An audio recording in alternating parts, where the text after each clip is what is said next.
জুলাই সনদ নিয়ে অনৈক্য, গণভোট নিয়ে ভিন্ন মত, চলমান সংবিধান নাকি নতুন সংবিধান, এসব বিষয় যে ঝুলে আছে, এগুলি নিয়ে অন্তর্বর্তী সরকার শেষ পর্যন্ত ঐক্যমত তৈরি করতে পারল না কেন? জাতীয় ঐক্যমত কমিশন কেন হাল ছেড়ে দিয়ে বলা যায় বিদায় নিল? সার্বিকভাবে বিষয়টি কিরকমভাবে দেখছেন বা কি দেখছেন আপনি? আমাদের আরো একটা প্রশ্ন আছে, আপনি যদি একটু সংক্ষেপে না, আপনি তো একবারে তো অনেকগুলো প্রশ্ন করলেন যে মানে এই সংবিধান না কোন সংবিধান। বিষয়টা হচ্ছে, আমি সিম্পল আপনাকে যদি বলি, বর্তমান সরকারটা কিন্তু অন্তর্বর্তীকালীন সরকার, এবং এই অন্তর্বর্তীকালীন সরকারটা আমার চেয়ে আপনি ভালো বোঝেন, বারবার বলি, because I paying full respect to you, যে আপনি ভালো বোঝেন অন্তর্বর্তী সরকার হলো একটা সরকার চলে গেছে আর একটা সরকার আসবে, এর মাঝখানের সময়ের যে সরকার। এবং অন্তর্বর্তীকালীন সরকার কিন্তু 2 দিন থাকুক আর 2 বছর থাকুক, পূর্ণাঙ্গ সরকার। এবং এই পূর্ণাঙ্গ সরকার যার কথাটা কিন্তু আবার আমাদের যে সংবিধান, যেটার কথা বারবার আমরা বলি, সেই সংবিধানের ভিতরে কিন্তু এখন এই মুহূর্ত পর্যন্ত অন্তর্বর্তীকালীন সরকার বলতেও কিছু নাই, তত্ত্বাবধায়ক সরকার বলতেও কিছু নাই। সুতরাং উনি অন্তর্বর্তীকালীন সরকার হিসেবে কাজ করতেছেন। যে সরকারের কথা বর্তমান সংবিধানটা, এক্সিস্টিং সংবিধানে বলা নাই, সে তো ওইটা অপারেট করতে পারবে না। কিভাবে পারবে? কিভাবে চালাবে সে? কোনো ওয়ে নাই। আমরা এখন করব, পরে ঠিক করে নিব, তাহলে হবে না অন্যান্য বারের মতো? না, আপনি অন্যান্য বারের মতো সেটা আরেকটা, সেই ওখানে যে যাবেন ওই পর্যন্ত, আপনি তো পার্লামেন্ট পর্যন্ত যাবেন। এই যে পার্লামেন্ট যাবেন, সেটার জন্য আপনার কাগজ হইলেও বানায় নিতে হবে। তারপরে যাওয়ার পর আপনি সংবিধান কি করবেন না করেন পরের কথা। আমি তো ওই সংবিধান, দেখেন খালেদ ভাই, আমি এই কথাগুলো অনেকবার বলতে, যেমন আমরা 3 জন এখন কথা বলতেছি, এটা কিন্তু অন এয়ার চলে যাচ্ছে, তাই না? হ্যাঁ, আচ্ছা, এখন আমার রুমে অন্য একটা লোক যে এটার সাথে সংযুক্ত যদি না হইতে পারে, সে কথা বলতে থাকলে তো অন এয়ারে যাবে না। অর্থাৎ আপনাকে গাড়িটা চালাইতে হলে গাড়ির ভিতরে ঢুকতে হবে। ওই সংবিধানটা চালাইতে হলে ওই সংবিধান চালানোর অধিকারী একমাত্র নির্বাচিত প্রধানমন্ত্রী। এবং ইউনূস সরকার কিন্তু নির্বাচিত প্রধানমন্ত্রী হিসেবে শপথ নেননি, উনি অন্তর্বর্তীকালীন সরকার প্রধান হিসেবে। আপনি মনে হচ্ছে যে 106 যথেষ্ট না উনার কার্যক্রম পরিচালনা? না, 106তে বলা হয়েছে কি, 106তে তাকে বলা হয়েছে যে এরকম একটা সাংবিধানিক শূন্যতা বা একটা সংকট, সেক্ষেত্রে একজন মানে একটা অন্তর্বর্তী সরকার নিয়োগ দেওয়া যেতে পারে, সেই সুপারিশ। কিন্তু এই নিয়োগ দেওয়া এবং সকল ক্ষেত্রে প্রধান উপদেষ্টা প্রধানমন্ত্রীর স্থলাভিষিক্ত হইবেন। না, সকাল অন্তর্বর্তীকালীন সরকার প্রধানমন্ত্রীর কি স্থলাভিষিক্ত হবেন বলা আছে? না, এটা ইমপ্লাইড মিনিং, এটা তো বলা থাকবে। সরকারটা কেমনে চালাবে? আপনি মিনিং ইন্টারনাল আপনি ধরে নিলে আমি কি করব? আপনি শব্দটা হলো অন্তর্বর্তীকালীন সরকার, এটার মিনিং আমি সংবিধানের প্রধানমন্ত্রী কিভাবে ধরবো তাকে? কারণ আপনি বলতেছেন যে অন্তর্বর্তীকালীন সরকার পূর্ণাঙ্গ সরকার, সেইভাবে ধরবো পূর্ণাঙ্গ সরকার, এবং সেই জন্য সরকার প্রধান লাগবে একটা সরকার। না, উনি তো সরকার প্রধান। ওকে, এবং উনি সরকার প্রধান হিসেবে প্রধানমন্ত্রীর সকল ক্ষমতা এক্সারসাইজ করবেন, অসুবিধা কি? আমি প্রধানমন্ত্রীর কথা তো আনতেছি না। উনি তো নিছেন অন্তর্বর্তীকালীন সরকারের প্রধান হিসাবে। উনি তো প্রধানমন্ত্রী কিভাবে হবেন? যদি তাকে আপনি প্রধানমন্ত্রী সবাই মিলে বানায় দেন, তাহলে সংবিধানে ঢুকে যাক, 29 সাল পর্যন্ত থাকুক। এটা হবে না? হবে না। এটা হবে উনি যখন যেহেতু হবে না, হবে না, উনি পরিষ্কার অন্তর্বর্তীকালীন সরকার, এবং অন্তর্বর্তীকালীন সরকার নিছেন অন্তর্বর্তী সরকার হিসাবে। আমার এবং আমার দর্শকদের জন্য, অ্যাডভোকেট আছে কি, আমার এবং আমার দর্শকদের জন্য আমি এটা একটা ছোট ভাঙা বলি। আপনার কাছে কি মনে হয় যে প্রধান উপদেষ্টা সরকার প্রধান হিসেবে যে পাওয়ার এক্সারসাইজ করেন, এইটা প্রধানমন্ত্রীর চেয়ে কিছু কম? আমি প্রধানমন্ত্রী আনবই তো না, প্রধানমন্ত্রী নাই আমার। তো প্রধান উপদেষ্টা হিসাবে উনি যে কাজ করতে পারবেন, সেইটা কি উনি সরকার প্রধান হিসাবে উনাকে কোনো কাজ করতে কি উনাকে বার দেওয়া হয় বা কমাই দেওয়া হয় যে না, তুমি অন্তর্বর্তীকালীন সরকারের প্রধান, তুমি এইটা পারবা না? না, উনি 12 দেওয়া হচ্ছে না, কমাও দেওয়া হচ্ছে না, উনি করছেন, এবং উনি যে করছেন সেটা সবাই মেনে নিচ্ছেন। যেমন ধরেন, আপনি ওই সংবিধানে যদি যান, তর্কের খাতিরে বলছি, সংবিধানটায় বলা আছে সংসদ ভেঙে যাওয়ার পর 90 দিনের মধ্যে নির্বাচন। কোনো কারণে যদি না হয়, তাহলে আরো 90 দিন, আপনি 180 দিন পাবেন। তাহলে যেদিন ইউনূস সাহেব আসলেন, আসার পর যখন উনি বলছিলেন অল্প সংস্কার হলে, সংক্ষেপে বলি, অল্প সংস্কার হলে ডিসেম্বর 25-এর মধ্যে নির্বাচন, আর বেশি সংস্কার হলে জুন 26-এর মধ্যে নির্বাচন। তখন কি আমরা বাংলাদেশের ব্যক্তিরা, রাজনীতিবিদরা কেউ কি প্রশ্ন করছিলাম যে আপনি অতদূর কিভাবে যাবেন? আপনি তো সংবিধান মোতাবেক সর্বোচ্চ 180 দিনের মধ্যে নির্বাচন দিয়ে চলে যাবেন। গুচ্ছ নম্বর প্রশ্নের মধ্যে প্রথমটি হচ্ছে, দলের নিবন্ধন পেতে যে নিয়মতান্ত্রিক প্রক্রিয়া, তা কি সেইটার নির্বাচন কমিশন বলছে সেটা ঘাটতি ছিল, এবং ঘাটতি পূরণ করার উদ্যোগ না নিয়ে আপনি অনশন করে প্রেসার দিতে চেয়েছেন। বিষয়টি আমাদের একটু বলবেন যে আসলে দলের নিবন্ধন পেতে যে নিয়মতান্ত্রিক প্রক্রিয়া অনুসরণ করার কথা ছিল তার সবটা আপনি অনুসরণ করেছেন কিনা, জনাব তারেক রহমান? আমি শরীয়তপুরের একটা উদাহরণ দিচ্ছি। শরীয়তপুরে আমাদের 2টা উপজেলায় তদন্ত করে, সর্বশেষ যে তদন্ত হয়, এবং বাকি উপজেলার তদন্ত কেন হলো না, আমরা সেই উপজেলা নির্বাচন অফিসগুলোতে বারবার গেলাম, এবং ওইখানে যে সচিব দায়িত্বপ্রাপ্ত ছিল সেই সচিবকে আমরা বললাম যে বাকি উপজেলাগুলোতে তদন্ত হবে না কেন।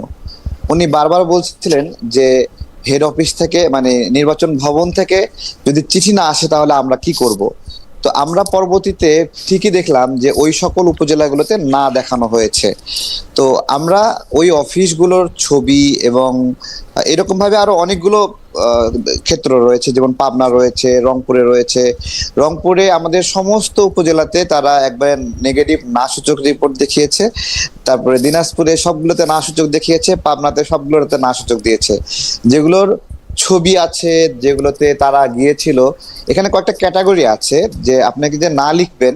প্রথমত একটা জিনিস দেখা হয় যে কমিটি আছে কিনা, দ্বিতীয়ত সেখানে অফিসের এক্সিস্টেন্স আছে কিনা, তৃতীয়ত হলো সমর্থক আছে কিনা। সমর্থকের বিষয়টি, সমর্থক ভ্যারিয়েবল চেঞ্জ হয়, এখন সমর্থন করছে, পরবর্তীতে সমর্থন নাও করতে পারে, সে বিএনপিতে যেতে পারে, এনসিপিতে যেতে পারে, জামাতে যেতে পারে, আবার নতুন সদস্য আসতেও পারে। যার ফলে আপডেট তথ্যটা নির্বাচন কমিশন গ্রহণ করে, যে আগে যে তথ্য জমা দেওয়া হয়েছে 6 মাস আগে, 8 মাস আগে, সেটার পরিবর্তে আপডেট একটা ইনফরমেশন দিল, সেটা কিছুটা তারা সহনীয় জায়গায় রাখে। কিন্তু অফিসের অস্তিত্বর জায়গাটা একবারে খুবই ফিক্সড, যেটা থাকতে হবে। তো আমাদের সেই অফিসগুলোর ছবি এগুলো আমরা সবগুলো যখন দিয়েছি, তখন তারা নিজেরাই হতবিহ্বল হয়ে গেছে যে এই জায়গায় তো তারাই গাড়ি নিয়ে, সেখানে পাজেরো গাড়ি নিয়ে নামছে, ভিডিওতে দেখা যাচ্ছে তারা কথা বলতেছে, মুচমুচ করে চানাচুর চাবাচ্ছে, কিন্তু বলতেছে তারা অফিস পায়নি। তো এই বিষয়গুলো আমাদের যখন ধরা পড়ছে তখন আমরা তাদেরকে বললাম, অর্থাৎ আপনার যে নিয়মতান্ত্রিক প্রক্রিয়া অনুসরণ করার কথা ছিল সেই নিয়মতান্ত্রিক প্রক্রিয়া আপনি অনুসরণ করেছেন। আমি এই বিষয়ে বলছি যে নির্বাচন কমিশনের কি কি শর্ত আছে আমাকে পূর্বেই বলা হয়েছে। একটা রাজনৈতিক দল হিসেবে আমি সেই শর্তগুলো কেন পূরণ করার আপ্রাণ চেষ্টা করব না? তাই না? আমার কিছু আমার না, জনাব তারেক, চেষ্টা একটা জিনিস, পূরণ করা আরেকটা জিনিস। আপনি কি পূরণ করেছেন?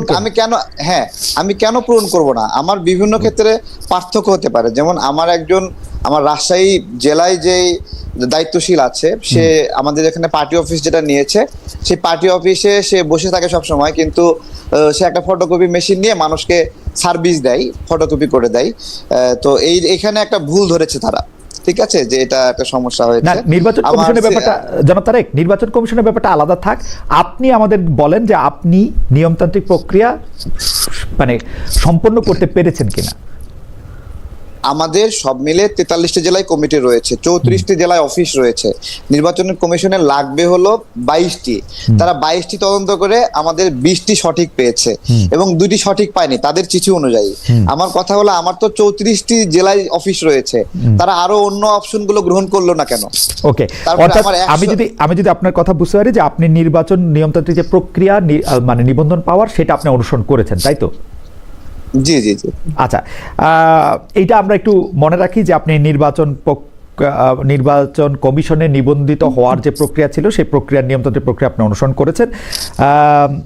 সেই প্রক্রিয়া অনুষ্ঠিত হওয়ার পরও যেহেতু আপনি নিবন্ধন পান নাই, সেজন্য আপনি অনশন করে একটা প্রেশার দিতে চাইলেন। আমাদের প্রশ্ন, এই অনশনটা আপনি একা করলেন কেন? আপনার দলের আর কেউ এতে অংশ নিলেন না কেন? দ্বিতীয় প্রশ্ন আর কি এটা। জি, প্রচলিত ভাবেই আমি দেখতাম যে অনেকগুলো রাজনৈতিক দলই নিবন্ধন না পেলে তারা 20 জন, 25 জন, 30 জন এরকম যায় একটা ব্যানার ধরে মিছিল করে, তারপরে মিছিল করে সেখান থেকে আধা ঘন্টা প্রতিবাদ করে সেখান থেকে চলে যায়, যেভাবে থাকে সেভাবেই থাকে। কিন্তু যেহেতু আমি বাংলাদেশের রাজনীতিতে 18 সালের পর থেকেই, 18 সালের কোটা আন্দোলনে আমি একজন ইনিশিয়েটর, সে এবং এরপরে অনেকগুলো আন্দোলন, অনেকগুলো জায়গায় আমার কাজ করার সুযোগ হয়েছে। আমি আমার স্বার্থ এবং সামর্থ্য অনুযায়ী আমি এটা করেছি। তো সে জায়গা থেকে আমরা রাজনীতিটা করতে চাই এবং ওই আধা ঘন্টার প্রতিবাদ করে চলে যেতে হবে এটা আমি চাইনি। সেজন্য আমার জায়গা থেকে আমি মনে হয়েছে যে আমি এখানে আমার এমন একটা প্রক্রিয়া খেয়াল করেছি আমি, যে আমাকে বাদ দেওয়ার একটা চেষ্টা ছিল সব জায়গায়, যেখানে সবগুলো উপজেলা একটা জেলার নেগেটিভ রিপোর্ট দিচ্ছে, এটাকে আমাকে ইন্টেনশনাল মনে হয়েছে যে আমাকে ছেটে ফেলার একটা সিস্টেম। এবং এখানে আমরা যেন নির্বাচনে, আমাদের কিছু মানুষ নির্বাচনে অংশগ্রহণ করতে চাই, তারা আমাকে বলছে তারেক ভাই এতদিন ধরে আমরা রাজনীতি করছি, আমরা কি নির্বাচনে অংশ নিতে পারবো না? এতদিন জনাব তারেক, আপনাকে ছেটে ফেলার জন্য সবাই এত উদ্গ্রীব হয়ে চেষ্টা করবে কেমনে? আপনি কি ভোটের মাঠে অনেক বড় ফ্যাক্টর? আমি ভোটের মাঠে অনেক বড় ফ্যাক্টর কিনা জানি না, তবে 2018 সালে কোটা আন্দোলনের যে প্রাইমারি ইনিশিয়েটর ওটা আমার ছিল। 2024 সালে আমাদের সমন্বয়ক ভাইরা যখন আন্দোলনটা বন্ধ করে দিল, সেই সময় রামপুরা অঞ্চলে কিন্তু আমি আমার সাধ্যমতো আমার ভাই বন্ধু রাজনৈতিক সহযোদ্ধা যারা, তাদেরকে নিয়ে আন্দোলনটা রিস্টোর করার চেষ্টা করেছি। কতটুকু পেরেছি আমাদের এটা নাগরিকরা বিবেচনা করবে, ওই অঞ্চলের মানুষরা বিবেচনা করবে। তো এখানে অনেকেরই একটু পেইন লাগে আমাকে মনে হয়, হ্যাঁ, তারা আমাকে মাথা ব্যথা মনে করে। এর কারণ কি আপনি আসলেই মানে মানে পেইন পেইন দেয়ার একজন লোক, নাকি মানে আপনি একজন প্রতিদ্বন্দ্বী? মানে ব্যাপারটা কিরকম যে ধরেন সবাই, আচ্ছা আমি আমার যেহেতু অনেকগুলি গুচ্ছ প্রশ্ন করার কথা, আপনি যদি অনুমতি দেন আপনি এইটা একটু আমাকে বলেন তো, যে আপনি একটা রাজনৈতিক দলের সদস্য সচিব, কিন্তু একটা দাবি বা একটা প্রেশার করার জন্য অনশন করলেন আপনি একলা, এইটার কারণটা কি আসলে? আচ্ছা, আমি সেটাই বলছিলাম যে আমরা যদি এই পাশে 100 মানুষ থাকতাম, ওই পাশে নির্বাচন কমিশন নিরাপত্তা রক্ষী রাখতো 50 জন, দুই পক্ষ ঠেলাঠেলি করতো অথবা চাপাচাপি করতো। আমি আসলে এভাবে একটা মব ক্রিয়েট হোক আমি চাইনি। আমি চেয়েছি যে আমি একাই এখানে বসবো, যদি রাষ্ট্রের মানে হলো বিবেচনা হয় যে আমার এই বিষয়গুলো পুনর্বিবেচনা করবে, আমার বিষয়গুলো জানার চেষ্টা করবে। আমার কথাগুলো তারা শুনছিল না, আমাকে বাইরে থেকে ফিরাই দিচ্ছিল, পিএস এর মাধ্যমে বলে দিচ্ছিল নিবন্ধন নিয়ে কোনো আলোচনা হবে না। আমি খুব অসহায় বোধ করছিলাম যে আমার কথাগুলো শুনবে না কেন। আমি কিছু জায়গায় চ্যালেঞ্জ করতে চাই, আমি তাদের মুখোমুখি বসতে চাই যে কোন জায়গায় তারা নেগেটিভ পাচ্ছে, এবং আমি সেটা সুরাহা করতে চাই। আমার যদি ঘাটতি থাকে, তারা যদি কোনো মিস ইনফরমেশন হয় যে আমাকে আমার অফিসে গিয়ে পাইনি, আমি এই বিষয়গুলো ফেস করতে চাই। আমি রাজনীতির জায়গাটাতে আমি আমার অ্যাক্টিভিজম, আমার লড়াইটা যাতে এটা মব সৃষ্টি না হয়, একটা ইয়া না হয়, সেজন্য আপনি একলা, আপনি রাষ্ট্রের এবং আপনি রাষ্ট্রের সুবিবেচনার দিকে দৃষ্টি দিয়েছিলেন। জি, এবং দেখুন ওইখানে আমি যখন বসছিলাম তখন আরো অনেক কয়েকটা সংগঠন আমার দেখা দেখি বসছিল, এবং তারা বিভিন্ন ভাবে মানে হলো দরজা ধাক্কাধাক্কি করেছে, আমার কাছে খারাপ লেগেছে। এবং তারা পুলিশের সাথে ধস্তাধস্তি করেছে, এটাও আমার কাছে খারাপ লেগেছে। আমি আমি আমি তাদের প্রতিপক্ষ হতে চাইনি। আমি একটা ন্যায় বিচারের জায়গা থেকে বারবার প্রার্থনা করছিলাম যে এখানে কোথাও ভুল হচ্ছে, আপনারা জাজমেন্টটা সঠিকভাবে করেননি। তো এটা আমার কাছে, যেহেতু আমাকে অনেক মানুষ মায়া করে, তাই আমার মনে হচ্ছিল যে আমি লড়াইটা নিজের সঙ্গে করি, যাতে করে তারা মায়া করে আমার বিষয়টা এটা বিবেচনা করে। জনাব তারেক রহমান, আপনি এত সুন্দর কথা বলেন, আপনার কথা শুনতেই ইচ্ছা করে, কিন্তু ঘটনা হইতেছে যে আপনি নির্বাচন কমিশনের রাষ্ট্রের যারা কর্তৃপক্ষ তাদের দৃষ্টি আকর্ষণ করতে চাইলেন, কিন্তু আপনি অনশনটা ভাঙলেন হচ্ছে বিএনপি নেতাদের কথায়।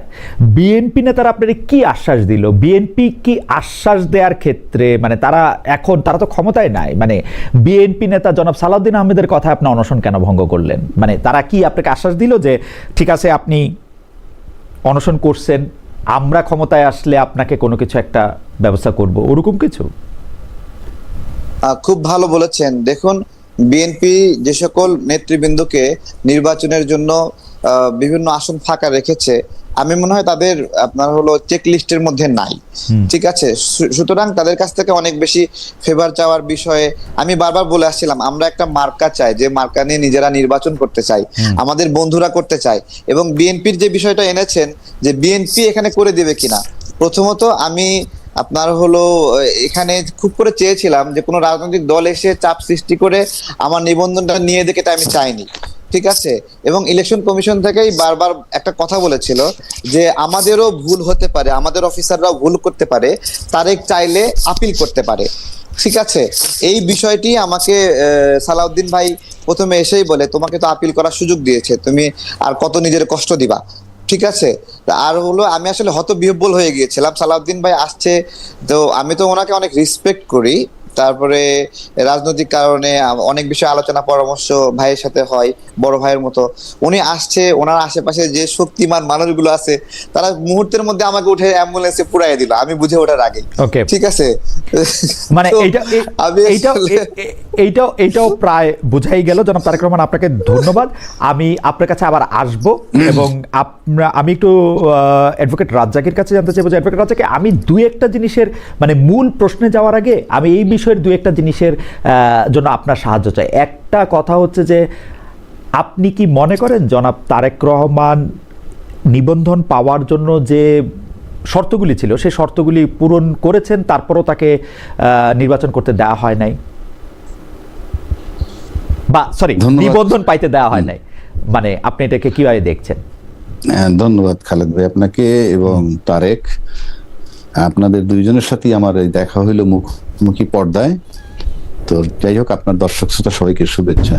ইনফ্যাক্ট তারেক যে কথাগুলো বলল তার ভিতর সে নিয়ম মাফিক সবকিছু করার চেষ্টা করছে এবং কিছু অফিস তারা ভিজিট করছে যেটা যেভাবে করা দরকার, কোথাও কোথাও যায়নি, আবার কোথাও কোথাও থাকা সত্ত্বেও বলছে যে no no no column fulfill করে দিতে তারেকের বক্তব্য।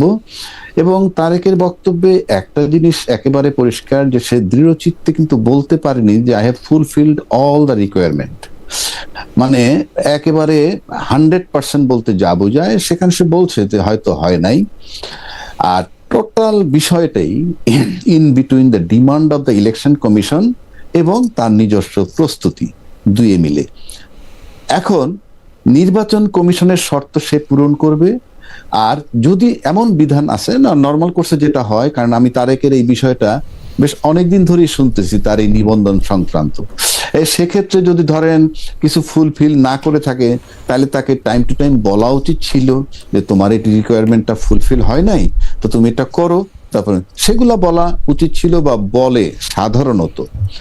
এখন প্রশ্ন হচ্ছে তারপরে যদি না দিয়ে থাকে এবং যদি in accordance with the demand or rules অনুযায়ী যদি কিছু বাকি থাকে যেটা শর্ত পূরণ না করলে দিবে না, সেক্ষেত্রে নির্বাচন কমিশন তাকে অফিসিয়ালি জানাইছে কিনা আমি জানি না, না জানায় থাকলে জানানো উচিত ছিল যে এই এই এই এই শর্তে একটা নিবন্ধন হয় এবং তার ভিতরে এটা গ্যাপ আছে, সুতরাং তুমি এটা পাচ্ছ না।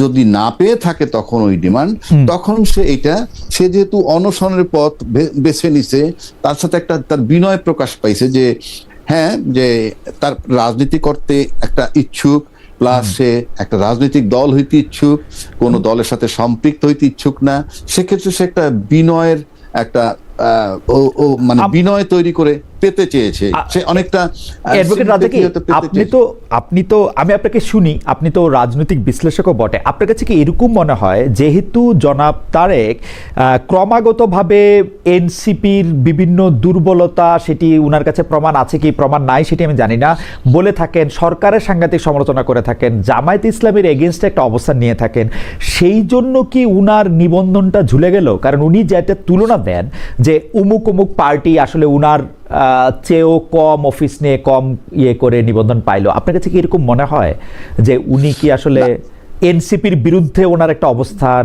জামায়াতের বিরুদ্ধে একটা অবস্থান, সরকারের বিরুদ্ধে একটা অবস্থান, এইটার কারণে উনি নমিনেশন পায়, মানে সরি এই যে বারবার নমিনেশন বলতেছি, মানে নিবন্ধনটা পাইলেন না? এটা কিন্তু আমার কাছে, আমি যদি বলি এটা হাইপোথেসিস হবে, কারণ এটা পিওরলি এটা আমার পক্ষে বলা খুবই কঠিন। এই কারণে আমি কি করে বলবো এটা, একমাত্র যেমন ধরেন এই যে আমরা একটা কথা বলি যে জুলাই চেতনা ধারণ করে কারা, ফর এক্সাম্পল এই যে জুলাই চেতনা ধারণ করে কারা, এটা নাম্বার 1 যে ব্যক্তি ধারণ করেন তিনি, নাম্বার 2 এই ব্যক্তি যে ধারণ করেন এটা যারা বিশ্বাস করে। দুইটা ব্যাপার এখানে। আমি যেমন ফর এক্সাম্পল তারেক জুলাই চেতনা ধারণ করে, এটা তারেকের বক্তব্য, ধরে নিলাম আমি, সে ধারণ করে। আর ইন এডিশন আমি যদি বিশ্বাস করি যে সে জুলাই চেতনা ধারণ করে, তাহলে দুয়ে মিলে সোনায় সোহাগা। এখন জামাতের কারণে পাচ্ছে কিনা এটা ফিল করবে কিন্তু তারেক, এবং এনসিপির বিরোধিতা করে সেজন্য কিনা সেটা ফিল করবে তারেক, সরকার তার বিরোধিতা করে কিনা ফিল করবে তারেক। আপনার পিছনে ডক্টর অ্যাডভোকেট রাজাকে, আপনার পিছনে অনেকগুলি বই দেখতে পাচ্ছি। এই আইনের বইয়ের মধ্যে কিন্তু সার্কামস্টেন্সিয়াল এভিডেন্সটা একটা বড় জায়গা নিয়ে আছে। আমরা যদি দেখি যে পৃথিবীতে আসলে কোইন্সিডেন্স বলে কিছুই হয় না। মানে এমন যদি হইতো যে তারেক সাহেব আসলে এনসিপির সাথে তার অনেক বন্ধুত্ব, জামায়াতের সাথে তার অনেক ভালো সম্পর্ক, তারপর এটা পাচ্ছে না, তাহলে কিন্তু এই প্রশ্ন আলোচনায় আসতো না। কারণ মানে আমরা তো আসলে সার্কামস্টেন্সে দেখতে পাচ্ছি যে উনি শত্রু ঘোষণা করেছেন এবং উনি এক ধরনের বন্ধুত্ব করেছেন বিএনপির সঙ্গে। এইটাতে মনে হয় না যে এই বন্ধুত্বটার জন্য ওনাকে মূল্য দিতে হচ্ছে? এখন আপনি যদি বলতে চান যে তারেকের সাথে বিএনপির বন্ধুত্ব হয়েছে বলেই কি এনসিপি তার উপরে খেপেছে? হ্যাঁ, আমি এরকম বলতে চাচ্ছি, কারণ উনি অনশন করতেছেন, এনসিপির কেউ তো তাকে দেখতে গেলেও পারতেন, সরকারের কেউ তো তাকে, কিন্তু বিএনপির অনেক বড় বড় নেতৃবৃন্দকে আমরা দেখেছি, আমরা এনসিপি বা জামাত ইসলামকে দেখি নাই। আচ্ছা, তার আগে একটা কথা বলে নি, ওটা ছুটে যাবে। মানে আমি বলছি যে ফাইনালি যদি সে, যেহেতু তাকে নিবন্ধন দেয় নাই এ পর্যন্ত, তখন তার উচিত ছিল তাদের কাছ থেকে একটা কিছু আদায় করা, যে আপনি কেন আমাকে দিচ্ছেন না সেটা রিটেন ফর্মে দেন। আপনি যদি সার্কামস্টেন্সিয়াল এভিডেন্সের কথা বলছেন, সে কারণে বলছি যে ওই ডকুমেন্টসটা যদি সে নিয়ে আসতো, তাইলে সবচেয়ে প্রপার ওয়ে ছিল সেই ডকুমেন্টসটাকে চ্যালেঞ্জ করা বিফোর দ্য কোর্ট। যে আমি যতটুকু বুঝছি নির্বাচন কমিশন কিন্তু তাকে পরিষ্কার করে বলেও না লিখিত, এই কারণে দিচ্ছি না, যেটা কোর্টে চ্যালেঞ্জ। ইয়েস, আমি সেটা বলছি, কারণ আমি আপনাকে অতি সম্প্রতি একটা ঘটনা বলি, যে একজনে একটা আর্মস সিজ করছে, আমার একটা বন্ধু, সে রিটায়ার্ড মেজর, এবং তার আর্মস এর ব্যাপারে আমরা একটা রিট করছি সেটা ফেরত দেওয়ার জন্য। ইনফ্যাক্ট সেটা পুলিশ নিল তার কাছ থেকে, অত লম্বা তো বলা যাবে না, নিল, যেভাবেই নিল, একটা ঘটনা ঘটছে, নিল, এবং অস্ত্র গুলি টুলি ছিল না, নিল। এখন পুলিশ তাকে ফাইনালি বললো, হ্যাঁ আপনার কাগজপত্র নিয়েছেন, দেখে দিয়ে দিব। কাগজপত্র নিয়ে দিল না, গেল এসপির কাছে, গেল ডিসির কাছে, কেউই এখন দিচ্ছে না, কোনো অফিসিয়াল একটা চিঠিও দিচ্ছে না। আবার একটা জব্দ তালিকাও বানাইলো, কি যে এটা পরিত্যক্ত অবস্থায় পাওয়া গেছে, ইত্যাদি ইত্যাদি। ফাইনালি রিটে যেতে হলো, এখন একটা শোকজ দিছে, শোকজ দিলে তারা এসে বলবে, বলার পর যদি স্যাটিসফ্যাক্টরি হয় দিবে, আর স্যাটিসফ্যাক্টরি না হলে দিবে না। আমি সেক্ষেত্রে মনে করি যে এই যে নির্বাচন কমিশন দিচ্ছে না, সেক্ষেত্রে এটা নিয়েও সে ইচ্ছা করলে he can appear before the court if it is a fact. Yes, কেন দিচ্ছে না সেই ডাইরেকশনটা দেন। যে আমি, আমার মনে হয় এটা খুবই ভালো একটি পরামর্শ, অ্যাডভোকেট রাজাকে দিয়েছেন, একটা ডাইরেকশন দেন। জি, এই ডাইরেকশনটা নিয়ে এখন উনি যাইতে পারেন, মানে যাইতে পারে। আরেকটা বিষয় আপনি বলছেন যে ওই যে এনসিপির বিরোধী কিনা সে, মানে এনসিপি তাকে তার বিরোধী মনে করে, বিরোধী, হ্যাঁ। উনি সুন্দর করে মিষ্টি ভাষায় সাংঘাতিক অভিযোগ এনসিপির বিরুদ্ধে করেন, মানে সুন্দর করে হেসে মানে কে তারেক করে, এনসিপি। আচ্ছা, আমি বলি, এখন প্রশ্ন হচ্ছে এনসিপির সে বিরোধী কেন করতেছে সেটাও কিন্তু আমার জানা নাই, আর যে তার পক্ষপাতিত্ব করে সেটাও আমার জানা নাই, 1 নম্বর। 2 নম্বর হচ্ছে, আমরা যদি আমি ব্যক্তিগতভাবে আপনি আমাকে জিজ্ঞেস করেন, আমরা কিন্তু জুলাই চেতনায় সবাই বিশ্বাসী, মানে আমরা আন্দোলন করেছি, দলমত নির্বিশেষে আমরা সবাই বলি। আপনি তো আইনের ছাত্র, না, বাট আপনি আমরা সবাই আইনের নিচেই আছি আর কি, সেই হিসাবে বলতে পারেন, আইনের ভিতরে আছেন এক, আপনি মেজিস্ট্রেসিতে ছিলেন এক, তারপরে আপনাকে আইন ডিল করতে হয়, এবং সাংবাদিকরা কিন্তু ভালো আইন বোঝে। সেক্ষেত্রে আমি বলছি যে জনের একটা rape case for example, victim বা আপনি 326 একজন কোপ দিয়ে হাত কেটে ফেলছে, সেই ভিকটিম কিন্তু জীবিত। এখন কোর্টের যদি সেই ভিকটিমও দাঁড়ায়, আর ডকে যদি 10টা আসামি দাঁড় করায়, তখন ভিকটিম যদি বলে যে কে তাকে কোপ দিছে, ভিকটিম কিন্তু বলতে পারে যে কোপটা কে দিছে। যদি দেখাইতে পারে কেন কোপ দিছে, সেকেন্ড কোশ্চেন। এই যে কোপটা দিছে মিস্টার এক্স, এখান থেকে তার ছুটে যাওয়া খুব কষ্ট, সেই অর্থে বলছি। এখন জুলাই আন্দোলন যারা আমরা করছি, আপনি শুনে নেন, জুলাই আন্দোলন যারা আমরা করছি, সেখানে জুলাই আন্দোলনের যাকে তাড়ানো হয়েছে আন্দোলনের নামে, সে কিন্তু ভিকটিম এবং তিনি কিন্তু জীবিত আছেন। তো she is only the authority. উনি যাকে বলবেন যে জুলাই আন্দোলনে কাদের রোল সবচেয়ে বেশি ছিল, সেই বোধহয় জুলাই চেতনার পক্ষের সনদটা পেতে পারেন না। অ্যাডভোকেট রাজ্জাকে আমি আসলে আপনার এই বক্তব্যের সাথে বিনয়ের সাথে ডিফার করি, কারণ আমরা এই বাংলাদেশেই মানে আপনি যেহেতু আমার একটু ম্যাজিস্ট্রেসি পরিচয় দিলেন, আমরা দেখেছি যে ভিকটিমও অনেক সময় তার আসল শত্রুকে ফাঁসানোর জন্য অনেক রকম করে সত্য মিথ্যা বলে, মানে ভিকটিম যে সবসময় সত্য বলে ব্যাপারটা ওরকম নাও হইতে পারে আর কি। সেই জন্য আমি এই কথাটা, এই একটা ছোট্ট কেভিয়েট দিয়ে রাখলাম, এই একটা ছোট্ট কেভিয়েট আমিও দিয়ে রাখি ভিকটিম যখন 164 স্টেটমেন্ট দিয়ে দেয়, দিলেই কাজ হয় না, বাট প্রাথমিকভাবে ভিকটিমের স্টেটমেন্ট দেওয়ার পর ওটার উপরে জেরা আপনি ক্রিমিনাল লয়ার ছিলেন ডক্টর অ্যাডভোকেট রাজ্জাকি। 164 এর আসলে আমি বাংলাদেশে 164 এর আধা পয়সা দাম আমার কাছে নাই, কারণ এটা 100 বার আপনি যদি না তাহলে আপনি তো ওইভাবে বলেন, তাহলে আপনি বাংলাদেশে রাজনৈতিক নেতাদের কোন কথাটার মানে বিশ্বাস করতে পারবেন, আমি বিটুইন দ্য লাইন্স দিতে পারবেন, আমি বিটুইন দ্য লাইন্স দেখতে চেষ্টা করি, বিটুইন দ্য লাইন্স দেখতে চেষ্টা করি, মানে কোন কথাটা কোন ফার্ম ডিটারমিনেশন নিতে পারবেন। ইয়েস, কারণ আমি 53 বছর ধরে আমরা একটা কথা শুনে আসছি, রাজনীতিতে শেষ কথা বলতে কিছু নাই। এই যে শেষ কথা বলতে কিছু নাই, this term is not acceptable. না, পৃথিবীতে কোনো কিছুতেই শেষ কথা বলে কিছু নাই, ছোট গল্পেও নাই, রাজনীতিতেও নাই, অর্থনীতিতেও নাই, সমাজনীতিতেও নাই, বিবাহ নীতিতেও নাই, প্রেমেও নাই, কোথাও নাই ভাই। এটা আসলে বলা হয়, এটা বলার জন্য। আমি আসছি আপনার কাছে খালেদ ভাই, একটু দ্বিমত করছি আপনার সাথে। আর কোথায় শেষ কথা আছে বলেন আপনার, আর কোথায় শেষ কথা? না আমি একটা কথা বলি, আমি বলি আপনি আপনার ফ্যামিলি লাইফ আছে, আমার ফ্যামিলি লাইফ আছে। দেখা গেল আমার ছেলেকে যদি আমি একটা বিষয় নিয়ে সকালে একরকম কথা বলি, সন্ধ্যা একরকম কথা বলি, পরদিন আর একরকম কথা বলি, আর যদি বলি বাবা শেষ বলতে কিছু নাই, it will not be accepted. Simple.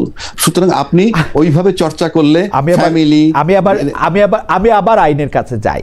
যেমন ধরেন আপনি আপনার উত্তরাধিকারের জন্য উইল করে যান না, সেটা কি শেষ উইল? এই পৃথিবীতে শেষ উইল বলে কিন্তু কিছু নাই, এই পৃথিবীতে শেষ উইল বলে কিন্তু কিছু নাই। আমি বলছি বিধান মোতাবেক করলে সেই উইল থাকে, কিন্তু শেষ উইল বলে কিন্তু কিছু নাই।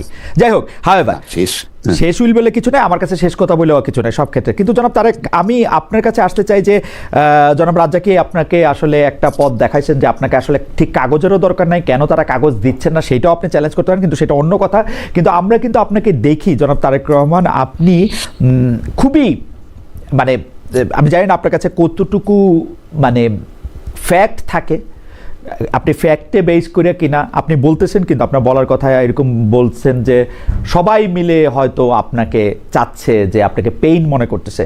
কিন্তু আমি যদি একটা ছোট্ট উদাহরণ আপনার কাছে জানতে চাই, আপনি যখন অনশন করতেছিলেন, আপনি এই রাষ্ট্রের, এই সরকারের একজন প্রধান ব্যক্তি, যিনি, তাকে আপনি যে ভাষায় আপনি বকাবকি করলেন, গালাগালি করলেন, বা যে ভাষা আপনি তাকে সম্বোধন করলেন, এটা কি ঠিক আছে? মানে is it okay for you জনাব তারেক? জি, অনেক ধন্যবাদ। আমি যখন অনশনে ছিলাম, এটা 134 ঘন্টা, আমি ওই দিন সকালবেলায় আমি অনেকটা নিজের শরীরের উপরে নিয়ন্ত্রণটা অনেকটা হারিয়ে ফেলি, এবং শরীর, মস্তিষ্ক, চিন্তার উপরে। এবং এর ফলে আমি শুধু ডক্টর ইউনূস না, ইলেকশন কমিশনের ব্যক্তিবর্গের বিরুদ্ধেও আমি অনেক রাগারাগি করি, এবং যার ফলে ইলেকশন কমিশনার, তারা তো শুধু চাকরি করেন না, তাদের পরিবারও আছে। সেই পরিবারের মানুষগুলো তাদেরকে জিজ্ঞাসা করেছেন যে কি চাকরি করো, তোমাকে নিয়ে মানুষ সমালোচনা করে। তো সেই পরিবারগুলো অনেক কষ্ট পেয়েছে, এটা আমি বুঝছি। কিন্তু ডক্টর ইউনূস স্যার সহ সামগ্রিকভাবে যে সমালোচনা এসেছে, আমরা জুলাই গণ অভ্যুত্থানে, আমি আপনার হলো অনেকগুলো, এই গণ অভ্যুত্থানে প্রায় 4-5টা মামলার আমি গুরুত্বপূর্ণ আসামি, সেটা অবশ্যই 6-এর মধ্যে সবগুলো আসামিতে, 1 নাম্বার আসামিও আছে।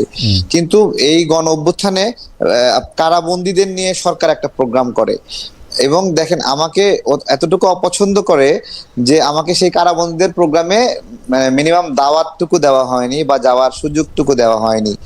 এরকম আরো অনেকগুলো বিষয় রয়েছে। আমরা জুলাই গণ অভ্যুত্থানে অনেক ভালো ক্ষতিগ্রস্ত হওয়ার ফলেও, ভালো ক্ষতিগ্রস্ত মানে এত বেশি নিপীড়ন হয়েছে, আমার দাঁত এটা কিন্তু ভাঙা, কিন্তু এটা র্যাবের ডিজি ওই সময় ঘুষি মারতে মারতে আমাকে অজ্ঞান করে ফেলে, এবং সেই সময় আমার এই দাঁতটা মানে অর্ধেক ভেঙে যায়। না জনাব তারেক, এগুলি মোটামুটি আপনার মুখে শুনেছি যে আপনি আমাকে বলেন তো আপনাকে অপছন্দ করার কারণ কি? আপনি তো কারণটা কি? সেটাই বলছি। আমি সার্বিকভাবে যখন ইলেকশন কমিশনে ফেস করছিলাম তদন্ত, তখন আমি মনে হচ্ছিল যে কোনো দৈত্যের সঙ্গে আমি ফেস করতেছি, এবং আমি কোনো মানে বড় এমন একটা দেয়াল আটকায় দেওয়া হয়েছে যে দেয়ালটা আমার পক্ষে পার হওয়া সম্ভব না, এবং এটা রাষ্ট্রীয় পৃষ্ঠপোষকতা এই বাধাটা দেওয়া হচ্ছে, আমার কাছে এরকম মনে হচ্ছে। এবং আমি 134 ঘন্টা এখানে বসে আছি এবং কেউ কোনো রেসপন্স করার প্রয়োজনীয়তা উপলব্ধি করছে না। আমার কষ্ট হচ্ছে, আমার পেটে ব্যথা হচ্ছে, আমার মস্তিষ্কের মনে হলো মানে নিউরন গুলো মনে হয় ছিঁড়ে যাচ্ছে, বাট নো ওয়ান রিসপন্ডিং মি। তখন ওই রাগান্বিত অবস্থায় এই ধরনের একটা স্টেটমেন্ট চলে আসে। Okay. এরপরেও আমি পরে যখন শুনছিলাম, তখন আমার কাছেই মনে হচ্ছে যে এভাবে বলা মনে হয় আমার ঠিক হয়নি। কিন্তু আপনি এনসিপির সদস্যদের বিরুদ্ধে অনেক সময় যারা উপদেষ্টা আছেন তাদের বিরুদ্ধে আপনি যেগুলো অভিযোগ করেছেন সেসব অভিযোগগুলি কি হিয়ারসে, নাকি আপনার কাছে কোনো রকম কোনো প্রমাণ আছে? যেমন আপনি উমুক এত টাকা চাঁদা পেয়েছে, চাঁদা নিয়েছে, উমুক এত টাকা খেয়েছে, উনি এইভাবে চাকরি দিয়েছেন, এইভাবে কিন্তু আপনি বলেন। এইটা কি আসলে আপনি প্রমাণ রেখে বলেন, একটা ঝগড়া বাঁধাতে বলেন? বিএনপি, আপনি এই কথাগুলি বললে বিএনপির সুবিধা হয় এই জন্য বলেন, কেন বলেন আসলে এগুলা? আচ্ছা, আপনার হলো যদি এরকম হয়, এই সরকার আপনার দীর্ঘদিন থাকতে চায় এবং আমার এই সমালোচনা করার ফলে তাদের দীর্ঘদিন থাকাটা বাধাগ্রস্ত হয়, তাহলে তো বিএনপি লাভবান হবে এবং সেক্ষেত্রে বিএনপি খুশি হবে, খুব স্বাভাবিক। আর যে প্রমাণের কথা বলছিলেন, আমি একটা সুনির্দিষ্ট একটা আইটেম বলি। ওয়াসার যে নিয়োগ প্রক্রিয়া ছিল একটা, সেখানে উপদেষ্টা নাহিদ ইসলামের নাম সুস্পষ্টভাবে লেখা ছিল যে তিনি কয়জনের নাম সুপারিশ করেছেন। আসিফ মাহমুদ তার পিএস এর মাধ্যমে কতজনকে নিয়োগের জন্য সুপারিশ করেছিলেন তার সুস্পষ্ট প্রমাণ সেখানে আছে।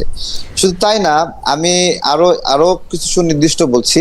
একজন সচিব আছেন যিনি জেল থেকে একটা প্রতিষ্ঠান চালাচ্ছেন, আপনার হলো তাকে কয়েকশো কোটি টাকার একটা প্রজেক্ট আসিফ মাহমুদ দিয়েছে, ঠিক আছে? এবং আসিফ মাহমুদ দেখেন নিজে বলছে যে এই সময়ে এসে 10 থেকে 20 কোটি টাকা না হলে নির্বাচন করা যায় না।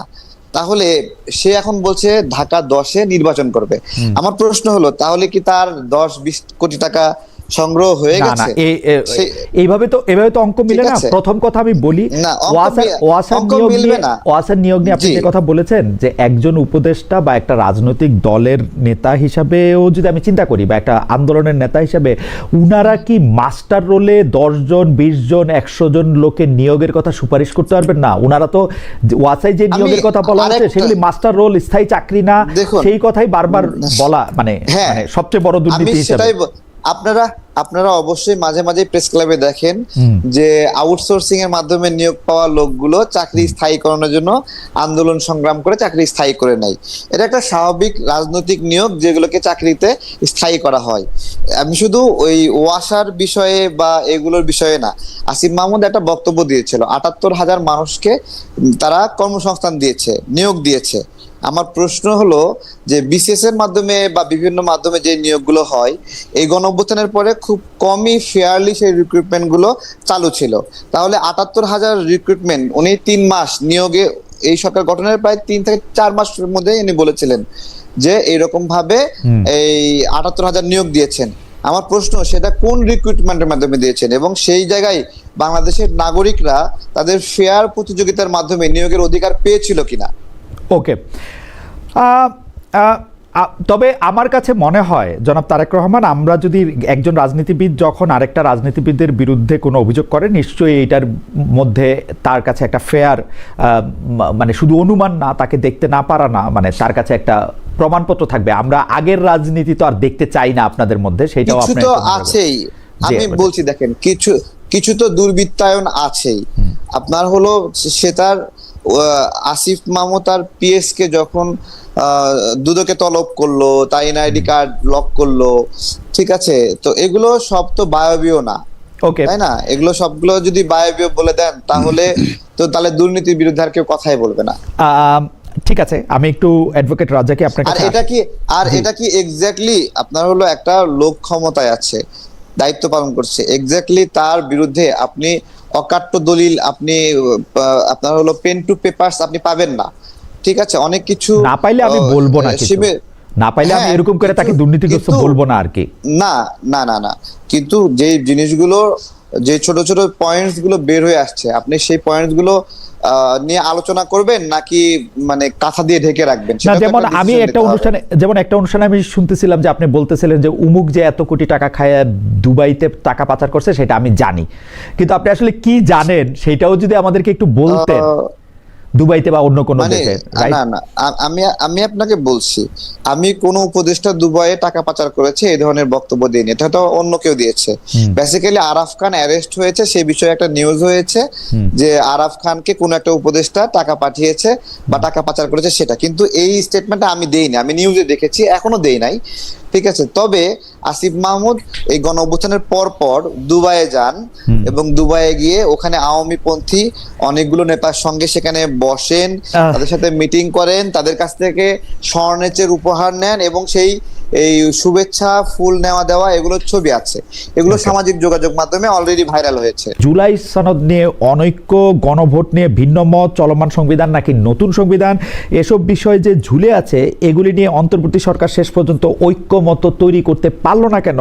জাতীয় ঐক্যমত কমিশন কেন হাল ছেড়ে দিয়ে বলা যায় বিদায় নিল? সার্বিকভাবে বিষয়টি কিরকম ভাবে দেখছেন বা কি দেখছেন আপনি? আমাদের আরো একটা প্রশ্ন আছে, আপনি যদি একটু সংক্ষেপে না, উত্তর আপনি দিতেন। তো একবারে তো অনেকগুলো প্রশ্ন করলেন যে মানে এই সংবিধান না কোন সংবিধান। জি, জি। বিষয়টা হচ্ছে, আমি সিম্পল আপনাকে যদি বলি, বর্তমান সরকারটা কিন্তু অন্তর্বর্তীকালীন সরকার, এবং এই অন্তর্বর্তীকালীন সরকারটা আমার চেয়ে আপনি ভালো বোঝেন, বারবার বলি, because I paying full respect to you, যে আপনি ভালো বোঝেন অন্তর্বর্তী সরকার হলো একটা সরকার চলে গেছে আর একটা সরকার আসবে, এর মাঝখানের সময়ের যে সরকার।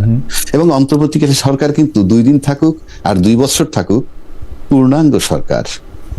এবং এই পূর্ণাঙ্গ সরকার, যার কথাটা কিন্তু আবার আমাদের যে সংবিধান যেটার কথা বারবার আমরা বলি, সেই সংবিধানের ভিতরে কিন্তু এখন এই মুহূর্ত পর্যন্ত অন্তর্বর্তীকালীন সরকার বলতেও কিছু নাই, তত্ত্বাবধায়ক সরকার বলতেও কিছু নাই।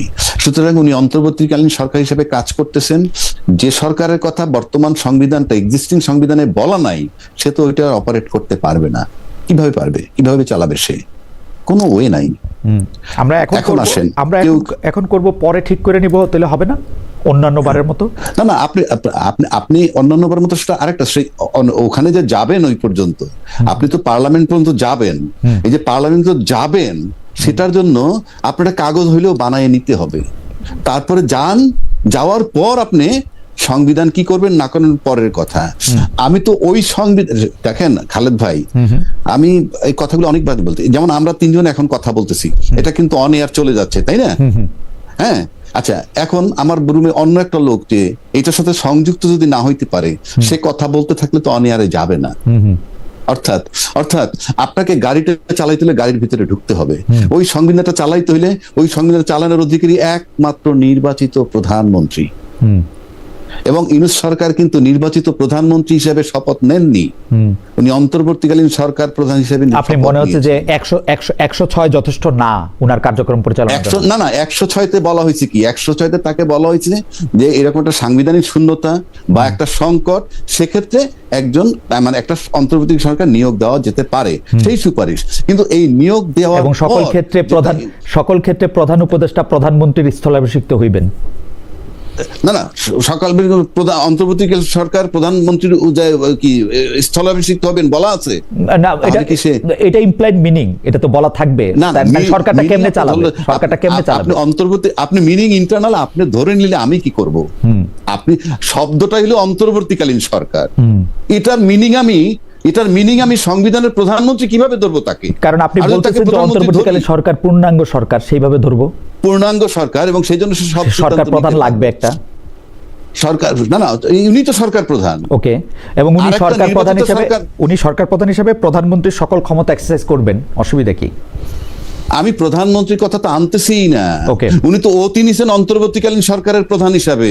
উনি তো প্রধানমন্ত্রী কিভাবে হবেন? যদি তাকে আপনি প্রধানমন্ত্রী সবাই মিলে বানায় দেন, তাহলে সংবিধানে ঢুকে যাক, 29 সাল পর্যন্ত থাকুক, এটা হবে?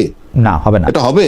উনি যখন যেহেতু হবে না, জি, যেহেতু মানে হবে না, উনি পরিষ্কার অন্তর্বর্তীকালীন সরকার, এবং অন্তর্বর্তীকালীন সরকার ওত নিছেন আচ্ছা, অন্তর্বর্তীকালীন সরকার হিসাবে। আমার এবং আমার উনি দর্শকদের জন্য অ্যাডভোকেট রাজাকে, আমার এবং জি। আমার দর্শকদের জন্য আমি এটা একটা ছোট ভাঙ্গা বলি। আপনার কাছে কি মনে হয় যে প্রধান উপদেষ্টা সরকার প্রধান হিসেবে যে পাওয়ার এক্সারসাইজ করেন এইটা প্রধানমন্ত্রীর চেয়ে কিছু কম?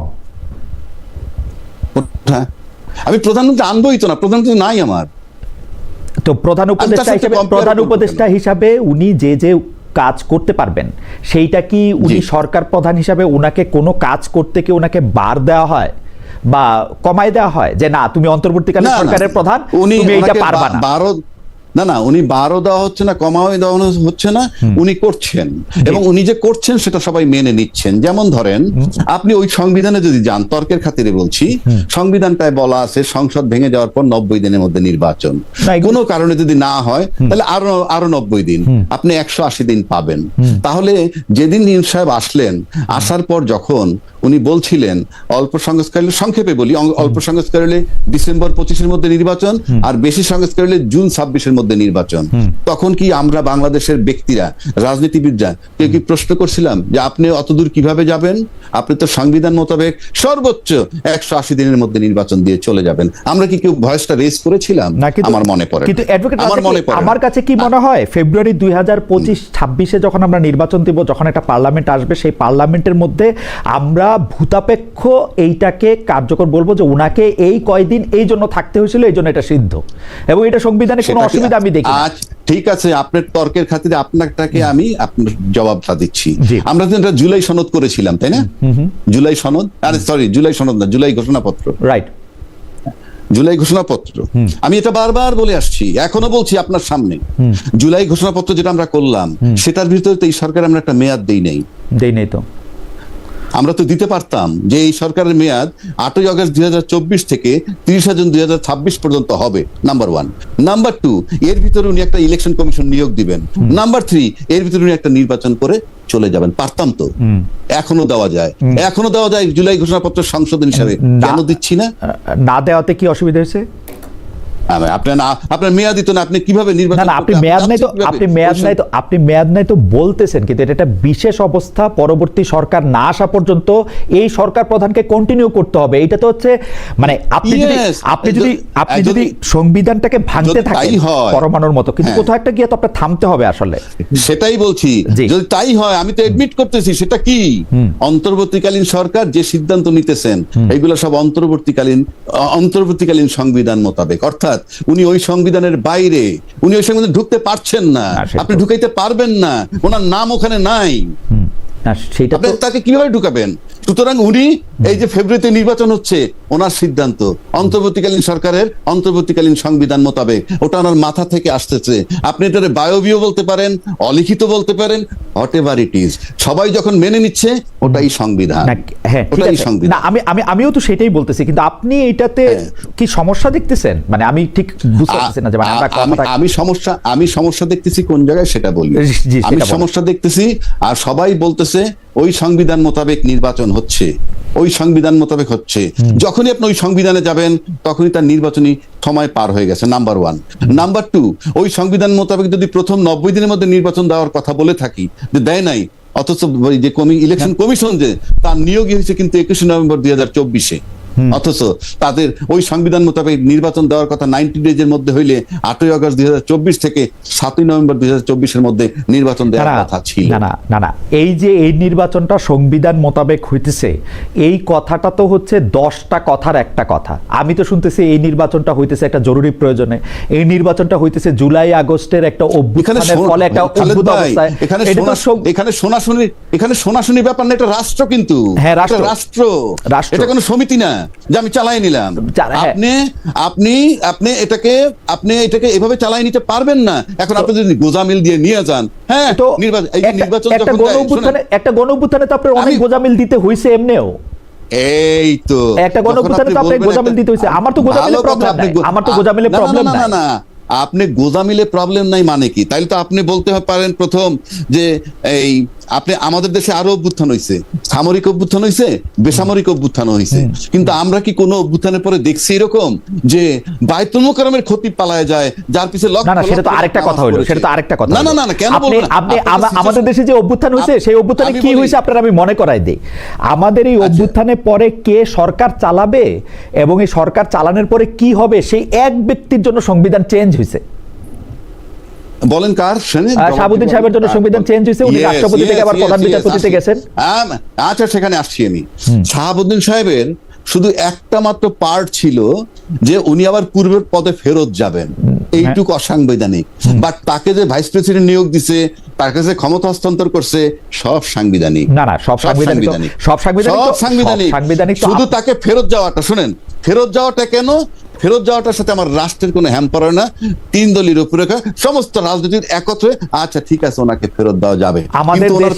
আমাদের দেশের আমি এবার এই সিচুয়েশন মিলাই, জনাব রাজ্জাকি সাহেব আপনি দেখেন, আমাদের প্রধানমন্ত্রী পালায়ে গেছে, সরকার প্রধান এখন কে হবে? সুপ্রিম কোর্টের থেকে জিনিসটা জানতে চাওয়া হয়েছে, সরকার প্রধান হবেন প্রধান উপদেষ্টা, তিনি প্রধানমন্ত্রীর দায়িত্ব পালন করবেন, তিনি হচ্ছেন অমুক লোক হবেন। এই একটু জায়গায় সংবিধানের ব্যত্যয় হয়েছে, এটা আবার পরে সংবিধানে ঠিক করেও নেওয়া যাবে। এটা এমন কিছু জিনিস না, নির্বাহীর দায়িত্ব পালন করবেন জি, প্রধানমন্ত্রী রাষ্ট্রের প্রধান নির্বাহীর দায়িত্ব পালন করবেন। হ্যাঁ, রাষ্ট্রের প্রধান নির্বাহীর পার্থক্য কি? প্রধানমন্ত্রীর দায়িত্ব আর প্রধান নির্বাহীর দায়িত্ব। আপনি তাহলে আপনি ইউনূস সাহেবকে কি প্রধানমন্ত্রী বলতে চান কিনা? আমি প্রধান উপদেষ্টাই বলতে চাই, নামে কিছু আসে যায় না। উনি প্রধানমন্ত্রীর দায়িত্ব পালন করেন। আপনি প্রধানমন্ত্রীর জায়গায় ঢুকাবেন কেন তাকে? ঢুকাইতেছি তো। উনি সরকার প্রধান, আপনি রিভলভারের বক্সে পিস্তল ঢুকাবেন কেমনে? না না, তো আপনার সাথে তো আমি আইনি কুটতর্কে আমি যাব না, কিন্তু আপনি আমাকে এই কথা বলেন, দিস ইজ নট কুটতর্ক। আপনি আমাকে বলেন, আমি তো একটা সরল প্রশ্ন করছি যে সরকার প্রধান হিসাবে ডক্টর ইউনূস সাহেবের ক্ষমতা কোন প্রধানমন্ত্রী থেকে কম কিনা? প্রধানমন্ত্রী কোন প্রধানমন্ত্রী? কোন প্রধানমন্ত্রী, বাংলাদেশে যত প্রধানমন্ত্রী হয়েছে তাদের কারো থেকে কম কিনা? আপনি না না না না না না, আপনি অন্য প্রধানমন্ত্রী টানবো কেন? এটা বায়বীয় বিষয় না। আপনি যখন তুলনা করেন আপনি তো একটা, হ্যাঁ, সরকারের প্রধান নির্বাহী, প্রধানমন্ত্রী ও সরকারের প্রধান নির্বাহী। সরকার প্রধানমন্ত্রী নির্বাচিত সরকার প্রধান, আর ইউনূস সাহেব হইলেন 106 ধারার বিধান মোতাবেক, জনগণের ম্যান্ডেট মোতাবেক প্রধান নির্বাহী, সরকারের অন্তর্বর্তীকালীন সরকারের প্রধান। আমি অবশ্য আচ্ছা, আমার নাম রাজ্জাকি, আমার নাম মহিউদ্দিন বললে কাজ হবে?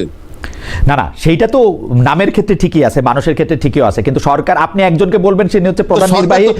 আমি তো বুঝি আমি আপনাকে বলি সরকার প্রধান হিসাবে উনি কি পারেন না, যেটা মানে প্রধানমন্ত্রী হইলে তিনি পারতেন। আপনি বলেন তো কি পারেন না ডক্টর ইউনূস সাহেব? আপনি যেহেতু সে পূর্ণাঙ্গ সরকার এবং সরকার প্রধান, সুতরাং সংবিধান মোতাবেক, অর্থাৎ কোন সংবিধান? অন্তর্বর্তীকালীন সরকারের প্রধান, অন্তর্বর্তীকালীন সরকারের সংবিধান মোতাবেক উনি ওনার মতো সব পারেন, যে কারণে উনি 26 ফেব্রুয়ারিতে নির্বাচন নিতে পারছেন এবং সবাই মেনে নিতে বাধ্য হয়েছে। আমার মনে হয় আলোচনাটা এখানে টু বি কন্টিনিউড রাখতে পারেনি যে 90 দিন বা 180 দিনের মধ্যে নির্বাচন করতে হবে। ওকে, এটা কেউ বলতে পারেনি। ওকে, আমরা টু বি কন্টিনিউড রেখে আলোচনাটা। আপনি এখন যদি এইটা একটু বলতেন ছোট করে, যে জাতীয় ঐক্যমত্য কমিশনকে কি আপনার কাছে মনে হয়েছে হাল ছেড়ে দিয়েই বিদায় নিল? মানে জাতীয় ঐক্যমত্য কমিশন আসলে ঐক্যমত্য প্রতিষ্ঠা করতে পারলো কিনা? জাতীয় ঐক্যমত্য কমিশন যেটুকু করেছে আমি দেখেছি, সেখানে বলা হয়েছে এরকম যে ফাইনের যেদিন স্বাক্ষর হলো, স্বাক্ষরের পর আমরা এটাও শুনেছি যে সরকার প্রতারণা করেছে কোন রাজনৈতিক দলের সাথে, এ কথাও শুনেছি। আবার ঐক্যমত্য কমিশন নোট অফ ডিসেন্ট সহ সমস্ত একটা মতামত দিয়ে গেছে সরকারের কাছে। মিন্স ঐক্যমত্য কমিশনের প্রধান যে একই ব্যক্তি, ঐক্যমত্য কমিশনের প্রধানও এবং আবার রাষ্ট্রের সরকারের প্রধান নির্বাহী। সুতরাং এইটা যখন তার কাছে দিয়ে দিচ্ছে, তখন ঐক্যমত্য কমিশনের দায়িত্ব শেষ হয়ে গেছে। তারপরে তারা চলে গেছে, এখন কি দায়িত্ব শেষ করে চলে গেছে না ঘুরতে গেছে না আবার আসবে, সেটা তাদের ব্যাপার, কিন্তু তাদের দায়িত্ব শেষ করেছে। এখন আসেন, দায়িত্ব শেষ করার পর যখন একটা প্রশ্ন আসলো যে নোট অফ ডিসেন্ট যেগুলো ছিল এগুলা পরে ছিল না, এই যে তাকে প্রতারক বলা হয়েছে, সরকারকে বলুক, এটা তারা বলতে পারে, কিন্তু এখানে একটা প্রশ্ন আছে। ঐক্যমত্য কমিশনরে যখন প্রতারক বলা হইলো, সরকারকে প্রতারক বলা হইলো, তখন কি করবে সে? তখন সরকার দুইটা অপশন বেছে নিল। দুইটা অপশন মানে কি? যে আমি তাহলে আপনাদের আপনাদেরকে আরেকটা সুযোগ দিচ্ছি। আপনার কেউ কেউ বলছে এটাকে আলটিমেটাম যদি ধরে সেটা তাদের, এই যে ধরার ব্যাপারটা যার যার, উনি বলছেন আপনার একটা সিদ্ধান্ত দেন, না দিলে ফাইনালি সরকার সিদ্ধান্ত দিবে। এখন পাশাপাশি আমার আরেকটা প্রশ্ন হচ্ছে যে আমরা যখন রাজনৈতিক বড় দলগুলো যখন সব কথা তোলে যে সরকার প্রতারণা করছে তাদের সাথে, এই খোলা আকাশের নিচে 18 কোটি লোকের প্রেজেন্সে সোশ্যাল মিডিয়ায় দেখেছে প্রতারণা করেছে, তো যে সরকার প্রতারণা করে সেই সরকারের অধীনে নির্বাচনে গেলে সে যে নির্বাচনের ভিতরে প্রতারণা করবে না তার কি নিশ্চয়তা আছে? তো আমার সাথে যখন ওপেন প্রতারণা করলো তখন আমি মনে করি প্রতারক সরকারের অধীনে নির্বাচনেই তো যাওয়া উচিত না। মানে আর কি অপশন আছে যে এখন নির্বাচনে না গেলে প্রতারক সরকারের অধীনে প্রতারক সরকারকে আরো 2 বছর থাকতে দেওয়া উচিত, তাই না? আমি একদিনও না, সরাই দিতে হবে তাকে। সরাই দিয়ে আপনি সরকার কই পাবেন? সবই তো সব। তাইলে আমাদের দায়িত্ব কি ছিল? 7টা মাস যখন আমরা একে একে বসলাম, 100% ব্যর্থ সরকার, এনজিও সরকার, তাকে দিয়ে কোনো কাজে লাগবে না, আমাদের ব্যর্থ। কিন্তু আমরা কি ঐক্যমত্যে যেতে পেরেছিলাম? না, আমাদের কাছে দলগুলো সরকার ব্যর্থ হইতে পারে, কিন্তু সেইটাই আমাদের কাছে বেস্ট চয়েস ছিল আসলে সেই মুহূর্তে। আমাদের কোনো উপায় ছিল না, কারণ হচ্ছে যে একটা দেশের সরকার পালায় গেছে, আমাদের কোনো উপায় ছিল না। ডক্টর ইউনূস আমাদের একমাত্র উপায়। ইয়েস, এই সরকার যে আমাদের কাছে বেস্ট অপশন ছিল, এবং এই সরকার যে একেবারেই গ্রহণযোগ্য নয়, এই দুইটার মেয়াদ কখন বুঝলাম আমাদের বেস্ট অপশন? কখন বুঝলাম যে এটা আমাদের বেস্ট অপশন, এবং কখন বুঝলাম এই সরকার আমাদের কিন্তু অযোগ্য? আমরা মনে করছি এই সরকার আমাদের বেস্ট অপশন ছিল, পাশাপাশি আমরা এও মনে করছি এই সরকারকে ইলেকশন দিতে হবে, এবং এই সরকার ইলেকশন দিতে সময় নিজে ইলেকশনে দাঁড়াবে না, এটুকু আমাদের চাওয়া ছিল। কারণ শেখ হাসিনা গত কয়েক বছর ইলেকশন করছে, নিজে ইলেকশনে দাঁড়ায়, তার জন্য ইলেকশন সুষ্ঠু হয় নাই। আমরা এরকম একটা সরকার চাইছিলাম যে নিজে ইলেকশনে দাঁড়াবে না, দাঁড়ায় একটা ইলেকশন দিবে। আমরা বিভিন্ন রকম ওকালতি পেঁচে পড়ছি, আজকে এইটা কালকে সেইটা, ইলেকশন বারবার পিছিয়ে গেছে, এটা আমরা চাই নাই। এই হচ্ছে সহজ। আচ্ছা, আপনি যদি মহিউদ্দিন ভাই প্রতারিত হন আমার কাছ থেকে, হ্যাঁ, না আমি প্রতারিত শব্দটা ইউজ করব না, আমি বলবো যে অযোগ্যতা, অসমানতা। হ্যাঁ, আমি তারেক সাহেবের কাছে আসবো। জি, হ্যাঁ, আমরা বলি, যদি তারেক যদি আমার কাছে প্রতারিত হয়, কথার কথা বলছি, প্রতারিত হইলে এটা কি তার কোয়ালিটি যে আমাকে প্রতারণা করছে রাজ্জাকি সাহেব, নাকি ডিসকোয়ালিফিকেশন? আপনি বুঝতে পারবেন না কেন যে আপনার সাথে প্রতারিত হচ্ছে? না, আমি বুঝতে পারি না তা কিন্তু না, মানে আমি প্রতারিত হইলে আমি বুঝতে পারতাম, কিন্তু প্রতারণা শব্দটা আপনি ব্যবহার করতেছেন, আমি ব্যবহার করতেছি না। তারেক সাহেব কি ব্যবহার করতেছে, তারেক সাহেব কি করতেছে সেটা তারেক সাহেবের কাছে একটু জানি। জনাব তারেক, আপনি এই তারেক সাহেবকে আমি বলছি। হ্যাঁ জি, জনাব তারেকের কাছে একটু শুনি। জনাব তারেক এখানে বলতে চাইতেছিলেন, জনাব তারেক আপনি বলেন। জি জি, আমরা দেখেন, আমরা তো ভোটাধিকারের জন্য লড়াই করেছি শেখ হাসিনার সময়ে, যে আমাদের এটা হচ্ছে না। যিনি সরকারে থাকবেন তিনি আবার এমপি নির্বাচনে যাবেন, এবং তিনি সরকারের থেকেই তিনি নির্বাচনের আয়োজক এবং তিনি এমপি প্রার্থী। এটাই তো সমস্যা ছিল। তো এই কাজটা তো এই সরকারও করছে, তারা নিজেরাই এমপি হওয়ার জন্য খায়েশ জ্ঞাপন করছে। এবং এখানে বিএনপি করছে না তো জনাব তারেক, আপনি খায়েশ জ্ঞাপন করছে না তো? না, ওনারা পদত্যাগ করে নির্বাচন করবেন। আমরা তো শেখ হাসিনাকে যেমন আমার মনে আছে, আমি শেখ হাসিনাকে বলছিলাম যে আপনি চেয়ারটা ছাইরে নির্বাচন করেন, দরকার হলে শেখ রেহানাকে প্রধান নির্বাচন কমিশনার বানান। ওইটা উনি করেন নাই, কিন্তু প্রধানমন্ত্রী থেকে ইলেকশন করছে। কিন্তু আপনি মনে করে থাকেন, একটু বলি। জি, না দেখুন, আপনার এই সরকার গঠিত হওয়ার সময় বিএনপি করা একটা লোক কেন এই সরকারে অংশ হয়নি, বা জামাত করা একটা লোক সরাসরি এই সরকারে কেন পার্ট হয়নি? ঠিক একইভাবে যারা এই যে ছাত্র উপদেষ্টারা আছে, আপনি বলতে পারেন জুলাই গণঅভ্যুত্থানের কারণে তাদেরকে এখানে সুযোগ দিতে হবে, কিন্তু তারা তো ওই ধরনের একটা কমিটমেন্টেই ছিল। বা আমাদের কোনো ইন্টারিম গভর্নমেন্ট, তত্ত্বাবধায়ক সরকার, তারা কি কোনো উপদেষ্টা কখনো নির্বাচন করতে চেয়েছে? বা এখানে ধরেন আসিফ মাহমুদের ক্ষেত্রে আপনি মেনে নিচ্ছেন, নাহিদের ক্ষেত্রে মেনে নিচ্ছেন, অথবা বিএনপি জুলাই স্পিরিটকে ধারণ করার জন্য বলতে চান না, ছেলে 2-3টা নির্বাচন করবে, করুক। বাট এটা তো একটা নীতি বহির্ভূত কাজ। ওইখানে যদি সাক্ষাৎ সাহেব অথবা আসিফ নজরুল স্যার যদি বলে আমি পদত্যাগ করে নির্বাচন করব, অথবা প্রধান উপদেষ্টা যদি বলে আমি পদত্যাগ করে নির্বাচন করব, ঠিক আছে, সেগুলো কতটুকু মানানসই? আপনি ক্যাটাগরি করে ফেলছেন যে অল্প বয়স্ক উপদেষ্টা হলে সে নির্বাচন করতে পারবে, আর বেশি বয়স্ক উপদেষ্টা হলে সে নির্বাচন করতে পারবে না। জনাব তারেক, আমি একটা কথা বলি, বাংলাদেশের মানুষ নির্বাচনে অংশগ্রহণ করতে পারবে না, বাংলাদেশের যে কোনো মানুষ। এই দাবি কিন্তু আমরা কখনো করি নাই।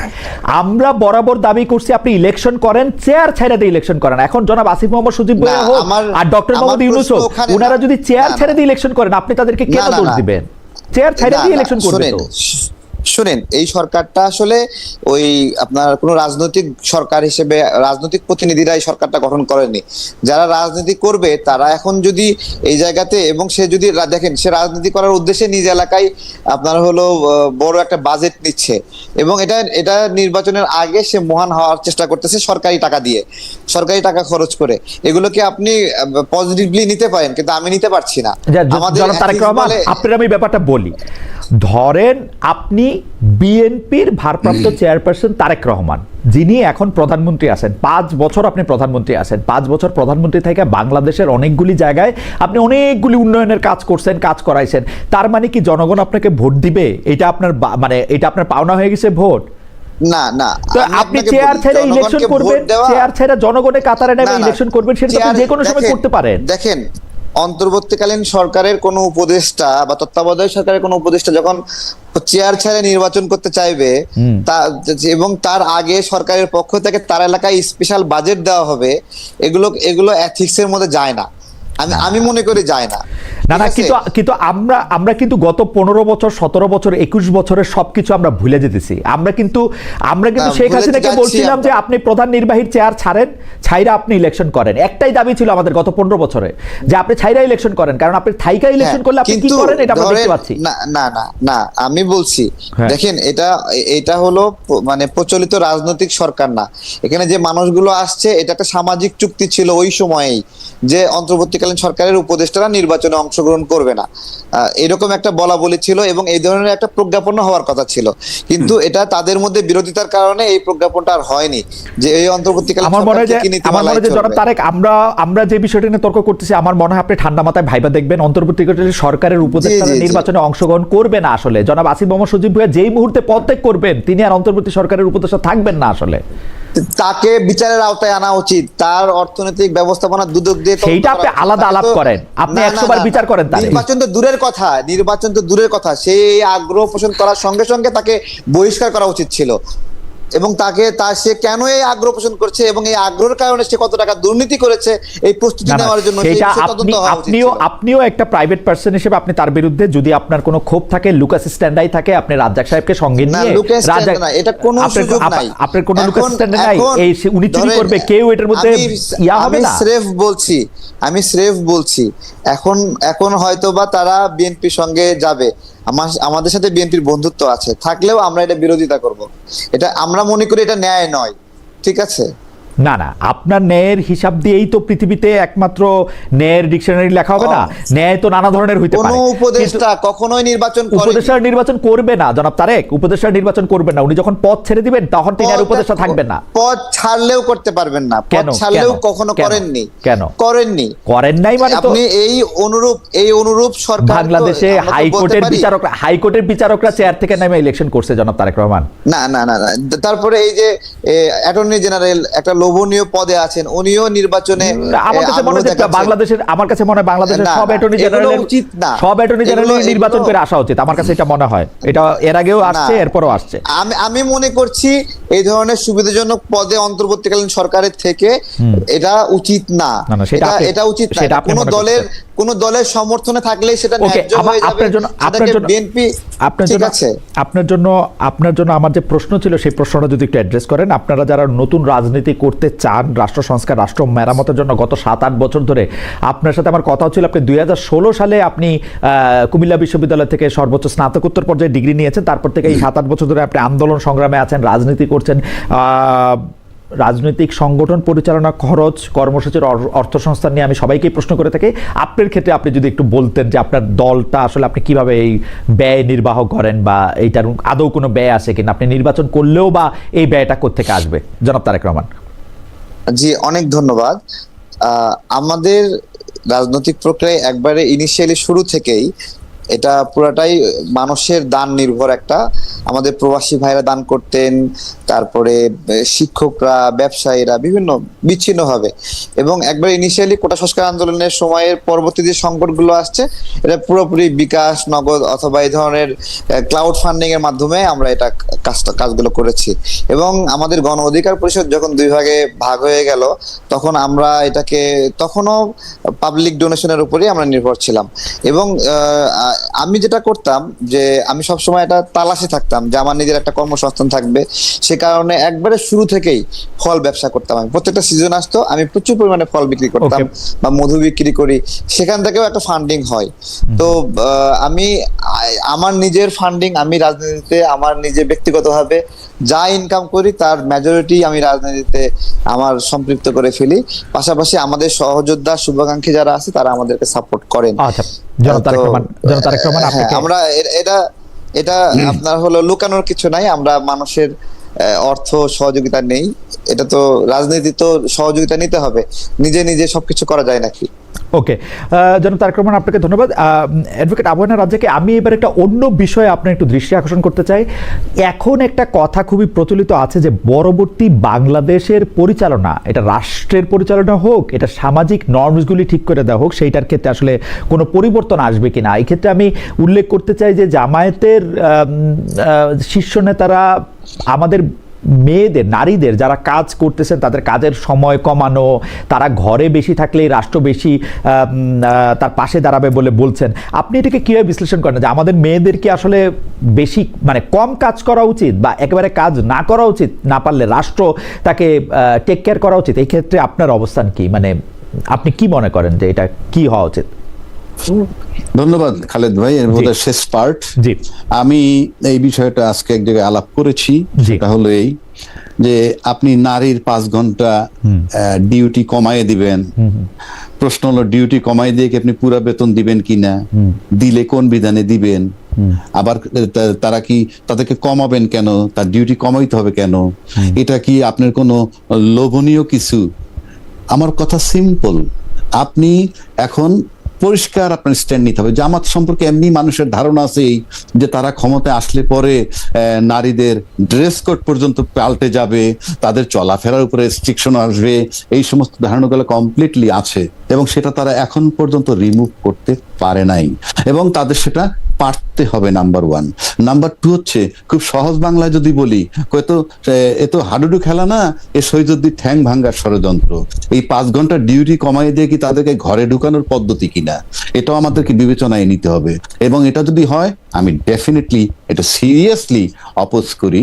কারণ পৃথিবীতে আপনি এই জায়গায়, পৃথিবী এই সিস্টেমে চলবে না। আপনার এখন আরো একটা কথা বলি, আপনি জামাত নমিনেশন দিচ্ছে কতজন আমি জানি না, অ্যাকুরেট সংখ্যাটা জানি না, বিবেচনায় নিতে হবে আমাদের যে ইলেকশন কমিশনের বিধান না কোন বিধান আছে যে 33% নারী থাকতে হয়। তো 33% নারী আপনার মূল দলে আছে কিনা সেটা তো আমার গণনা করে বের করা সম্ভব না। এটা জাজ করার ক্ষেত্রগুলো হলো কমিটি, মনোনয়ন। সেক্ষেত্রে মনোনয়ন যে দিছেন তাতে কত পার্সেন্ট দিছেন, 33% দিছেন কিনা, 1 নম্বর। 2 নম্বর, যদি না দিয়ে থাকেন তাহলে আমি অবশ্যই সেটা অপোজ করি যদি বিধানটা থেকে থাকে। 2 নম্বর আসি, আমরা বিএনপি কেও দেখেছি যে আমরা যদি জামাতের সাথে কম্পেয়ার করি, অবশ্যই আমরা বিএনপি কে জামাত ভাববো না, কিন্তু বিএনপি যে 237টা আসন দিছে তার যদি 33% আমি নারী ধরি তাহলে 70-75টা নারী নমিনেশন দেওয়ার কথা, কিন্তু সেটাও হয়নি। সুতরাং নারীর ব্যাপারে কিন্তু সবাই মুখে যাই বলুক না কেন, ভিতরে বোধহয় নারীদেরকে একটা অবহেলার দৃষ্টিতে দেখা হয়। তা না হলে আপনার 237টা আসনের মধ্যে এই মাত্র 10টা না 11টা কেন? আর জামাতেরটাও পরিষ্কার করতে হবে তাদের নারী আসন কতজন দিছেন, এবং আমার কাছে মনে হয় না 33% দিছেন বিদায়। আর এই যে 5 ঘন্টা তাদের ডিউটি কমাই দিবেন, আমি কোনোভাবেই এটার সাথে একমত নই। কারণ আমি কেন নারী পিছিয়ে রাখবো, রাখার তো কোনো কারণ নাই। এবং এটা উনি যদি সস্তা কিছু করে থাকেন সেটাও ভুল করছেন, and if it is a fact সেটাও ভুল করছেন।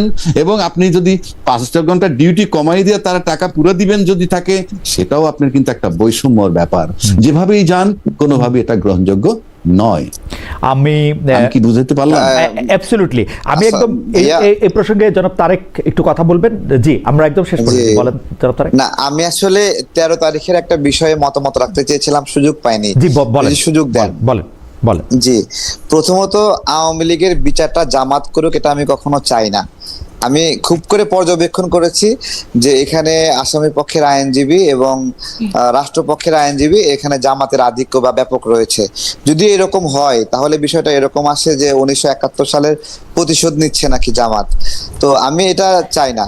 আর 13 তারিখের যে বিষয়টি আসছে যে আওয়ামী লীগ সক্রিয় হচ্ছে বিভিন্ন বিষয়, বিভিন্ন জায়গায় আগুন লাগছে, তো ধরে নেন আওয়ামী লীগ এই জায়গায় আগুন লাগাচ্ছে, ধরুন আপনি আওয়ামী লীগ আগুন লাগাচ্ছে, কিন্তু আওয়ামী লীগ তো অদৃশ্য, তাকে বিভিন্ন নিষেধাজ্ঞা দিয়ে বা কার্যক্রম স্থগিত করে অদৃশ্য করে রেখেছেন। আপনি কি গায়েবের কোনো বিচার করতে পারবেন? আর আওয়ামী লীগ আপনার হলো যদি এইভাবে গায়েব হয়ে থাকে তাহলে সেটাকে মোকাবেলা করবেন। ধরেন বিমানবন্দরে যে আগুন লাগছে, সে আগুন যে লাগলো, ধরুন আওয়ামী লীগ আগুন দিছে, বিনিময়ে কি 20টি আওয়ামী লীগ নেতার বাড়িতে আপনি আগুন দিয়েছেন?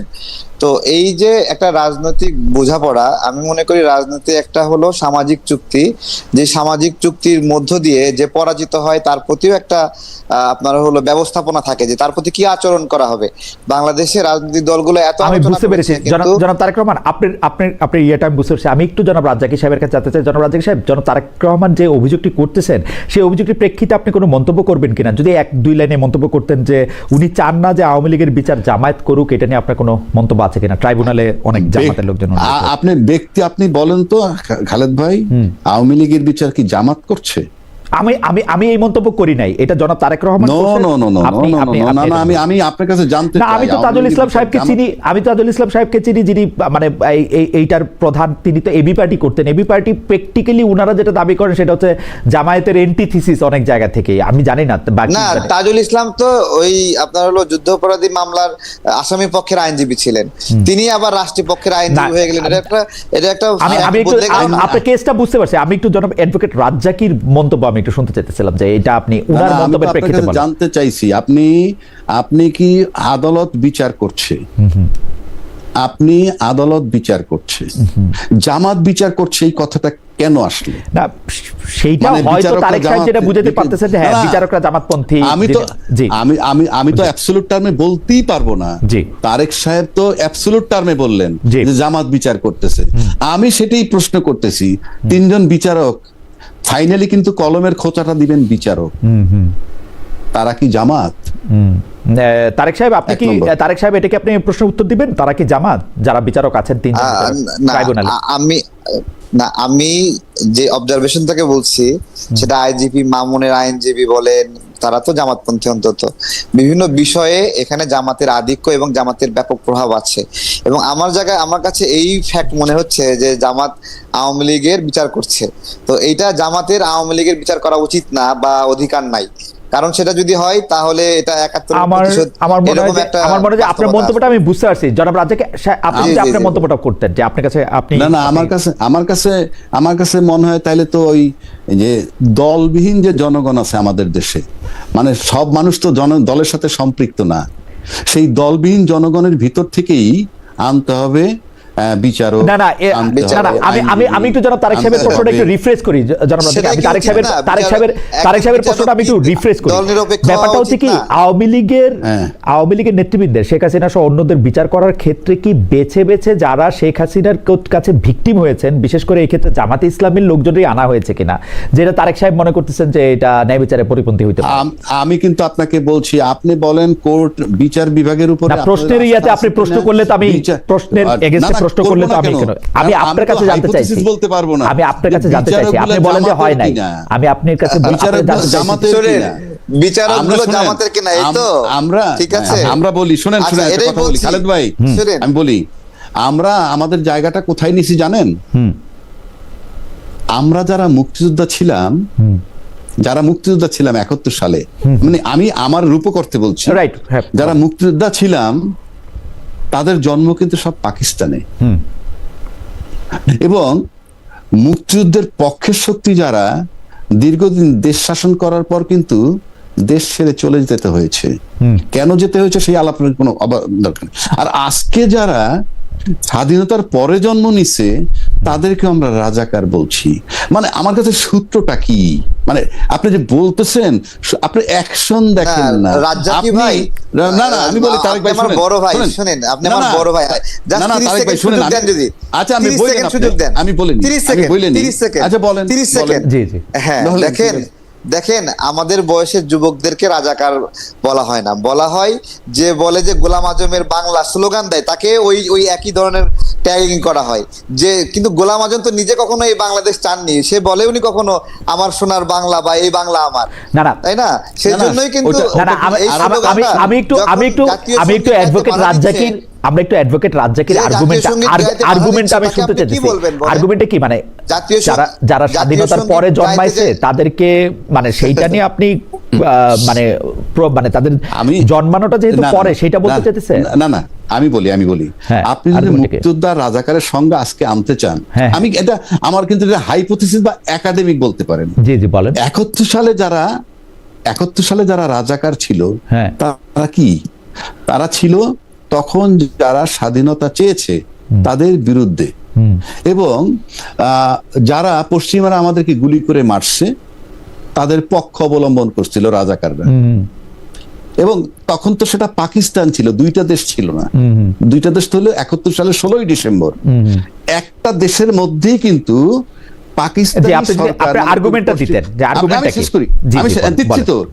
পাকিস্তান সরকার তখন যাদেরকে মারছে তারা কিন্তু পাকিস্তানের নাগরিকই হত্যা করছে, মানে স্বাধীন পাকিস্তানের নাগরিকই হত্যা করেছে। এবং সেই হত্যাকে যারা সমর্থন করেছে তারা হইল রাজাকার। আজকে যদি বাংলাদেশের 2024-এর ঘটনা আপনি আনেন, তাহলে এই সরকার বসে কিন্তু এই স্বাধীন দেশের স্বাধীন নাগরিককে হত্যা করেছে।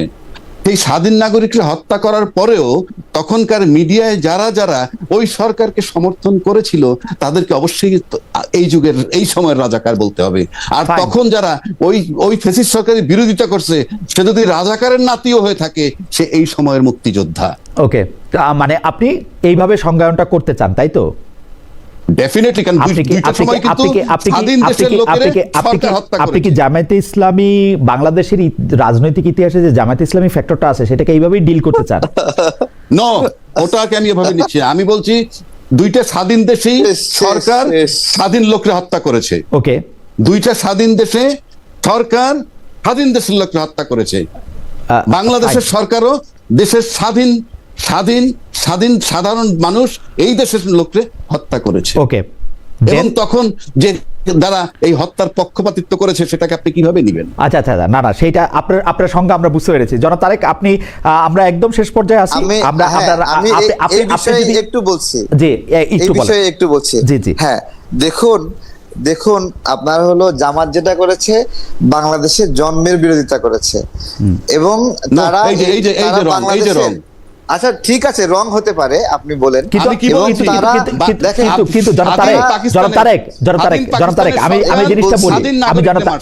আমি জিনিসটা যেটা আমরা এই প্রসঙ্গটাতে কেন আসলাম? আজকে তো জামাত ইসলামীর কেউ আমাদের সঙ্গে নাই। না ওই যে বিচার থেকে আসছে, বিচার থেকে আসছে। আচ্ছা ঠিক আছে, জামাতের করা উচিত না। ঠিক আছে, আপনি তাহলে আপনার বক্তব্যটা শেষ করেন, আমরাও একটা। হ্যাঁ, আওয়ামী লীগের বিচার না, আমি বলছি দুটার একটা পার্থক্য আছে। আওয়ামী লীগ নিজে ক্ষমতায় থাকার জন্য কিছু মানুষকে হত্যা করেছে, কিন্তু জামাত তো এই দেশের ক্ষমতা, এই দেশের মানুষের ক্ষমতা, জনগণের ক্ষমতা পাকিস্তানের হাতে তুলে দেওয়ার জন্য লড়াই করছে। দুটো তো পার্থক্য আছে। ওকে, আপনি কি আর নতুন কোনো বক্তব্য আছে? এখানে তো শেখ হাসিনার কাছে ক্ষমতা রাখার জন্য না কিন্তু আমার প্রশ্ন হচ্ছে অ্যাডভোকেট রাজ্জাকি, আমার প্রশ্নটা হচ্ছে এই যে জামাত যে এখন ক্ষমতা জামাত টানতেছেন কেন আমাদের এই আলোচনাতে? আচ্ছা ঠিক আছে, উনি জামাতটাকে টানতেছিলেন, জামাতে ইসলামীর লয়াররা বা বিচারকরা আওয়ামী লীগের বিচার করতেছেন কিনা, সেই ক্ষেত্রে বিচারকরা জামাতের কিনা? হ্যাঁ, বিচারকরা জামাতের কিনা? আচ্ছা, বিচারকরা জামাতের কিনা এটা বলতে আমি ভয় পাচ্ছি। ঠিক আছে, এটা আমরা এই আলোচনার মধ্যে আমরা নাই। তবে আমি জনাব তারেক রহমান আপনার কাছ থেকে আশা করব যে আপনি যখন যে বিষয়ে কথা বলবেন সেই বিষয়ে আপনার আসলে সম্যক একটা জায়গা থাকবে। আমি শেষ করতে চাই জনাব তারেক রহমান, আপনি আসলে বাংলাদেশের রাজনীতি, সামাজিক নর্মস এবং অর্থনৈতিক কোডগুলি আসলে কি দেখতে চান, এইটা যদি আমাদেরকে কথা বলেন। সেই ক্ষেত্রে আমাদের আলোচ্য বিষয় হচ্ছে যে আমাদের আসলে পার্লামেন্টের ডিবেটটা কেমন হবে, কে আসলে ক্ষমতা করবে, নারী পুরুষ শিক্ষা সেগুলির ক্ষেত্রে কি হবে। অ্যাডভোকেট রাজ্জাকি কিন্তু স্পষ্ট বললেন যে জামাতে ইসলামী যেরকম বলতেছে যে 5 ঘন্টা করবে, কাজের ক্ষেত্র কমাই দিবে, নারীদের ক্ষেত্রে সেটা তিনি একেবারেই সমর্থন করেন না এবং একেবারেই তিনি এদিকে যাইতে চান না। আপনার অবস্থাটা আমরা একটু শুনতে চাই, তারপর আমরা অ্যাডভোকেট রাজ্জাকির কাছে শুনবো। আমি মনে মনে করি জামাতের যে স্টেটমেন্ট নারীদের বিষয়ে, জি। যে নারীদেরকে হলো কর্মঘণ্টা কম দেবে, বেসিক্যালি তারা কর্মের পরিবেশ থেকে নারীকে দূরে রাখতে চায়, এটা হলো আমার কাছে যেটা মনে হয়। এবং তারা কিন্তু সেটা পরে আবার সাইন দিল ওইটা ভাবে যে নারীরা ঘরে কাজ করলে তাদেরকে সম্মানিত করা হবে। তো আমাদের এখানে নারীদের মূল সংকটের জায়গায় কিন্তু নারীদের ক্ষমতায়নের জায়গা থেকে, যে তাদের অর্থনৈতিক সমস্যা, তারা ইনসিকিউর ফিল করে, যেটা একটা পশ্চিমা দেশে অথবা কল্যাণ রাষ্ট্রে একটা নারী তার অর্থনৈতিক নিরাপত্তা পায়। আমাদের এখানে অর্থনৈতিক নিরাপত্তা না পাওয়ার কারণে কিন্তু তারা দীর্ঘদিন জি। ঘরে নির্যাতিত হওয়ার পরেও সেখানেই পড়ে থাকে এবং আঁকড়ে ধরার চেষ্টা করে। তার এখানে ছাড়া যাওয়ার কোনো উপায় নাই, সে তার বাবার বাড়িতে যেতে পারে না, কোথাও যেতে পারে না, তার কোনো পুরো দুনিয়া তার জন্য ব্ল্যাঙ্ক আউট হয়ে যায় যখন সে ডিভোর্সের সম্মুখীন পড়ে। সে জায়গা থেকে নারীদের অর্থনীতিটা যদি প্রসারিত না হয়, তাহলে একটা মানুষ হিসেবে, যদি নারীকে নারী হিসেবে না দেখে একটা মানুষ হিসেবে দেখি, তাহলে তারও তো সেই জায়গায় বাঁচার জন্য একটা সুযোগ থাকা দরকার। কিন্তু একটা নারী যখন বিধবা হয়ে যায়, দেখবেন যে সে সমাজে সবচেয়ে অসহায় একটা জায়গায় পড়ে যায়। সে তাকে নিয়ে বিভিন্ন জন টানা হেঁচড়া করে, বিভিন্ন জন দয়া দাক্ষিণ্যে বাঁচতে হয়। নারীর জন্য এই অবস্থা আমি এটা কামনা করি না। Okay. এবং সংসদে এবং যে সংস্কার কমিশনে যে আলোচনা হয়েছে, সেখানে নারীর মিনিমাম প্রতিনিধিত্ব ছিল না। আমাদের সংগঠন থেকে একজন ছিল, আর হলো ওই যে আমাদের আসম আব্দুর রব ভাইয়ের ওয়াইফ, উনি আসতো। এছাড়া এই কমিশনে নারীর কোনো প্রতিনিধিত্ব ছিল না। এবং আমার কাছে আশ্চর্য লাগছে, নারীর বিষয়ে সিদ্ধান্ত নিচ্ছে, সেখানে নারী কোনো মতামত দিচ্ছে না, এবং সেখানে পুরুষরা সব মতামত চাপাই দিচ্ছে। এটাই সব আমার মনে হয় যে জনাব তারেক রহমান, আপনার বক্তব্যের জন্য আপনাকে ধন্যবাদ। অ্যাডভোকেট রাজ্জাকি, আপনার কাছ থেকে আমি একটু শুনতে চাই যে আপনি আসলে বাংলাদেশটাকে আসলে কেমন দেখতে চান, এবং সেই বাংলাদেশটা ক্ষেত্রে কি কি জিনিস অবশ্য পালনীয় বলে আপনি মনে করেন।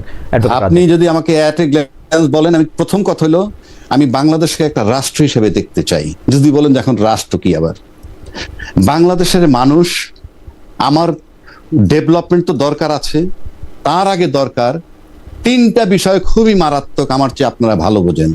মানুষের ব্যক্তির, মানুষের জান, মানুষের মাল, মানুষের বাক স্বাধীনতা, মানুষের স্বাধীনভাবে চলাফেরার কথা, ক্ষমতাটা, যেটা আমরা দীর্ঘ 53 বছরে আজ পর্যন্ত এস্টাবলিশ করতে পারিনি। সুতরাং দেশকে আগে রাষ্ট্র বানাতে হবে। আর রাষ্ট্র বানানোর যে একটা সবচেয়ে সস্তা যে কথাটা বললাম, সহজ যে কথাটা, সেটা হলো এই মানুষের জানমালের নিরাপত্তা, স্বাধীনভাবে চলাফেরার নিরাপত্তা, এবং তার কি বলে স্বাধীনভাবে চলাফেরার কথা, এবং তার বাক স্বাধীনতা এনশিওর করতে হবে। এবং এনশিওর করলে রাষ্ট্র, একটা দেশ একটা রাষ্ট্র হবে। আগে দেশটাকে রাষ্ট্র বানানো হোক, তারপরে চিন্তা ভাবনা। আর রাষ্ট্রের কতগুলো বেসিক জিনিস থাকবে যেগুলো কখনোই পরিবর্তন হবে না। রাষ্ট্রের ফরেন পলিসি, রাষ্ট্রের প্রতিরক্ষা নীতি, রাষ্ট্রের অর্থনীতি চেঞ্জ হইতে পারে বিভিন্ন জনের বিভিন্ন চিন্তায়, কতগুলো বেসিক জায়গায়। যেমন আমার সার্বভৌমত্ব এখন পর্যন্ত কমপ্লিট হয় নাই। একটা স্বাধীন দেশে যখন 57 জন সেনা অফিসার মরে যায় আর বাকি সেনারা বসে থাকে চুপচাপ, এটা সার্বভৌমত্ব হ্যাম্পার। স্বাধীন দেশে যখন 10 লাখ রোহিঙ্গা ঢুকে যায়, গোটা দেশ নীরব থাকে, এটা সার্বভৌমত্বের ব্যাপার। সবকিছু দিয়ে আনেন, তাহলে এইভাবে চিন্তা করতে, দেশকে আগে রাষ্ট্র বানান। কিভাবে বানাবেন সেটা, এখানে চলে শুধুই ক্ষমতার লড়াই, কোনো শর্ত নাই, শুধু ক্ষমতায় যাব এবং গোজামিল দিয়ে আমি ক্ষমতায় যেতে চাই।